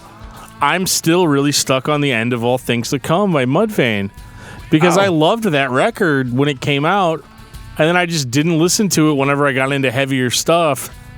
But then I go back and I listen to a band like Mudvayne, and I'm like, is it heavier stuff? Like it's one of those like, yeah, Mudvayne has that commercial appeal that a lot of heavy bands don't have, but like I've before I listened to your guys' episode on The End of All Things to Come, I was still very much of the mindset of you can't top LD50, and I don't think necessarily that The End of All Things to Come tops LD50, but I do think that it's definitely the most listenable out of the two. Like, because you still have to be a certain kind of person to appreciate LD50. You almost have to be a musician to appreciate some of the crazy stuff that goes on in that record. But LD50 isn't necessarily a very listenable record in the sense that, like, there's a lot of weird ambient tracks that are in there, and like a lot of empty space is on LD50, and the songs don't necessarily flow together the way that they should flow. But The End of All Things to Come fixes all of that. There's one silent track, but it's thrown on, towards the end of the record. And like, it could be argued that maybe it's not as heavy, but I almost think that's more of like a sound production thing. Sometimes the more raw a record sounds, the heavier it sounds. But like with The End of All Things to Come, like, yeah, Dig is a great song. Death Blooms is a great song, but you still have to be a certain kind of a person to enjoy those songs. You don't necessarily have to know anything about the band to listen to Not Falling. Right. It's a more accessible track. Absolutely, but it's still got the technicality of Mudvayne. It's still got the heaviness of Mudvayne. It's got everything that you liked about the band in LD50, but it's more geared towards like, hey, maybe your friend that doesn't necessarily listen to heavy music might actually enjoy this, and that really stood out to me, and it's actually gotten in the way of some of the bands that we're supposed to be listening to for the show, and that I'm like, man, this is really good, but I don't know if I like it as much as I like The End of All Things to Come, and so it's one of those weird things where like, this is a total role reversal in that you're telling me about the awesome metalcore stuff. I don't know if you call Code Orange metalcore, but pretty close. And I'm the one that's like, no, man, this new metal record from 2005 is this shit. And it's so funny because I bought a bunch of like Creator albums and like Entombed, like some death metal stuff. Whenever I had that CD shop binge or whatever. And like the record I've listened to the most out of all of it was The End of All Things to Come, which is just really interesting. So Joe, you've got to break this weird contradiction I'm seeing. I don't have to break shit. I'm getting ready for New Metal May. Il Nino, Revolution, Revolucion. Nice. Whoa. Yeah, we're going to do an El Nino episode in May. Bring it on, man. That's all I have to say. Right. We're going to do a... who are we talking about New Metal May? Let's see. We got... We're doing Mudvayne, Primer 55, Il Nino, and if a certain group of new metal individuals likes to show up and hang out with us for a while, we're doing Third Strike and Fifth Element in a double feature. Which is me and Joe's favorite new metal albums. But those are bands that only put out one album each. So that'll in be a an case easy like one. that, in a case like that, we do. And you've already done half the work. We do a double header. Yeah, we'll be referencing back to what you guys said about Third Strike.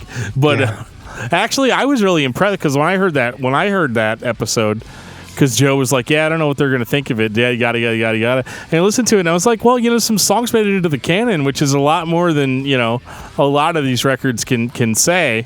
You know, the Fifth Element though, that one's kind of an ass move on my mate. I keep talking about the Fifth Element like they're this band that was like really big. Dude, they were a band that was local to us that played nu metal, and they put out a record, and I loved it. But like, as far as being able to find it anywhere, it's like you can't. It's impossible. It's impossible. Yeah. If you guys were to ever cover that on the show, and I mean like 4 years from now, because you just don't have anything left, I'll just send you the shit. You know, like I'll send you the. I'll do an actual. I'll do a for real fan submission where I send you the record. You know. Well, here's the thing: we've already had a guy from Australia. He mailed us Super Heist and Sunk Lodo. Nice. So, Sunk Lodo. Man. Very nice. Yeah. I was surprised you guys did Puya. Like that was. The Puya push was so heavy we couldn't deny it. I mean, that's the funny thing is everyone, and I don't know if you want to keep this in or not, is that people are, you know, always asking us to do a lot of albums or bands, what have you. And it's literally comes down to like what we are feeling like doing, but also is there like a legit, like people really want to hear this? Right. Because I think if we were operating in like a vacuum, I think there we would be no probably, sound. That would be one. But I think also we probably would have done like the second Stained record at this point, you know. And fuck yeah, though, because it's Break the Cycle. Come on. Well, yeah, but we haven't done it yet. I mean, that's the thing is that there's a lot of records that I thought, by the time we get to, if we, you know, when we started getting into it, like by the time we get to episode 100, we'll have done this, and we haven't done them yet. Because we keep getting pushes to do things like Puya, and people are recommending. I mean, I'm trying to think what's another one. I mean, yeah, Simon Says is one that's come up a bunch. People keep talking about Stuck Mojo, that we should do them. You should do Stuck Mojo. Yeah, so that's another one that, you know, and it's just that it's, you know, and then obviously there's that big Mushroom Head push. So, you know, yeah, we've got, you know, all these bands to do, and it used to be initially that we weren't, that, you know, we thought, well, we'll put like, we won't repeat a band unless there's like 10 episodes in between it. So, you know, you won't hear like another Korn album for like at least 10 episodes. But now we have so many that we could do like a different band every week and not repeat for like a year. So, yeah. We're the same way, like with bands, like we've done these revisited. We weren't going to do revisited episodes. Like, we weren't even going to talk to people. Like, we weren't going to have people on Skype and do, you know, what we're doing now. But, you know, like with Korn, we did, well, whenever, the thing about the revisited episodes was we got the opportunity to talk to Jared Montague from Taproot. You know, he was like, well, I want to talk about Metallica. And then I was like, oh, well, do I be an asshole or do I just do it, you know? And because our first episode was on Metallica, because we figured that was the easiest band to talk about. That was the band we didn't have to do any research on, you know, whenever we did the podcast. And so we were like, oh, shit, do we talk about Metallica again or do we not? And it's like, dude, it's with the drummer from Taproot. You got to do it. So we did it. And then we were like, okay, well, now we're in this weird thing. Like when we had James Rolfe on, we didn't talk about every Black Sabbath album because that would have taken 6 hours.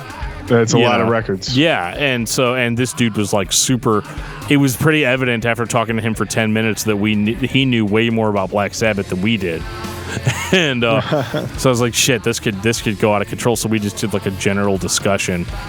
And then that went really well. And then we were like, okay. So now we're kind of at this point where every band gets at least 2 shots. You get the general discussion shot, and then you get the discography discussion shot. And, you know, usually the regular discography discussions is just us doing it. Although we have had guests in the past that have just wanted to do the album by album. Yeah, I used to be incredibly precious about like the listen. Like the first listen was like, oh, I have to go home and like be sitting there with it. And then, you know, life gets busier and you have less time like that. And then I was like, well, now I can listen to my car. I'll do that.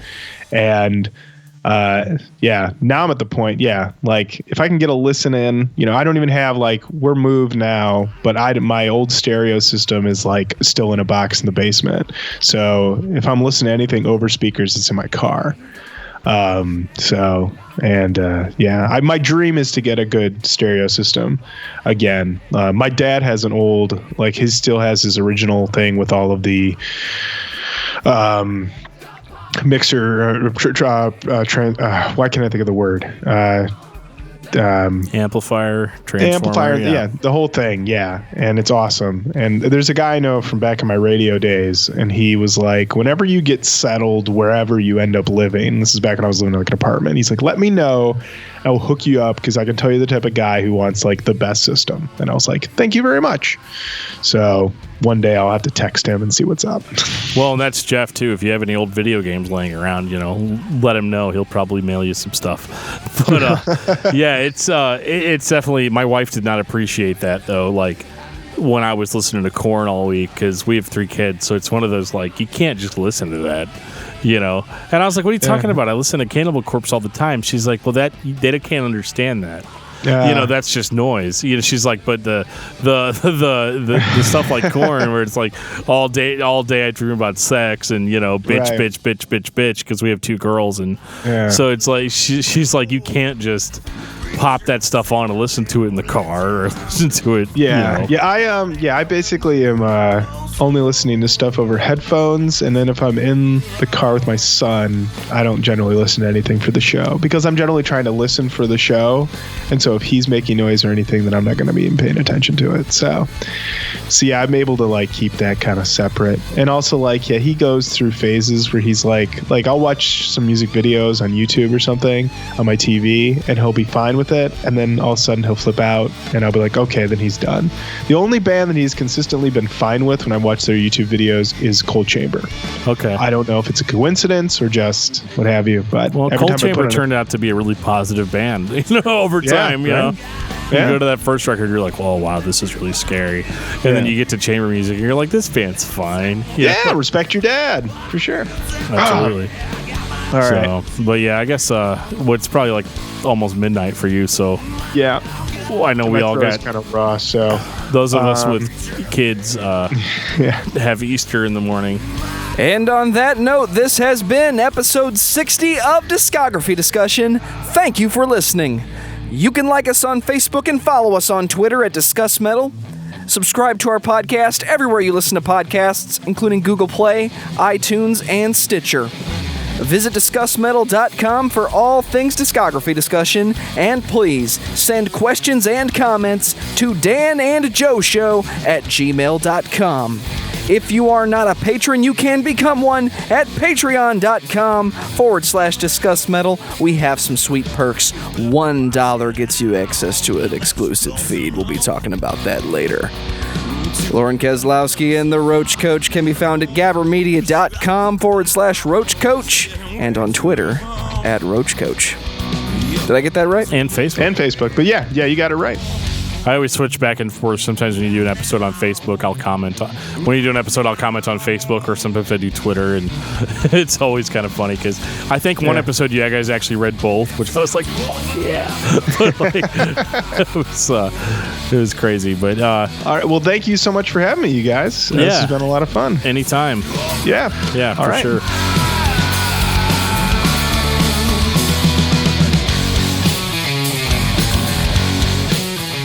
Where the self-titled record feels, I can't talk apparently today. I can't enunciate. It's a problem. Where the self-titled, wow, really, dude? Do you want me to take it? Do you want me to come back to you? Where the self-titled record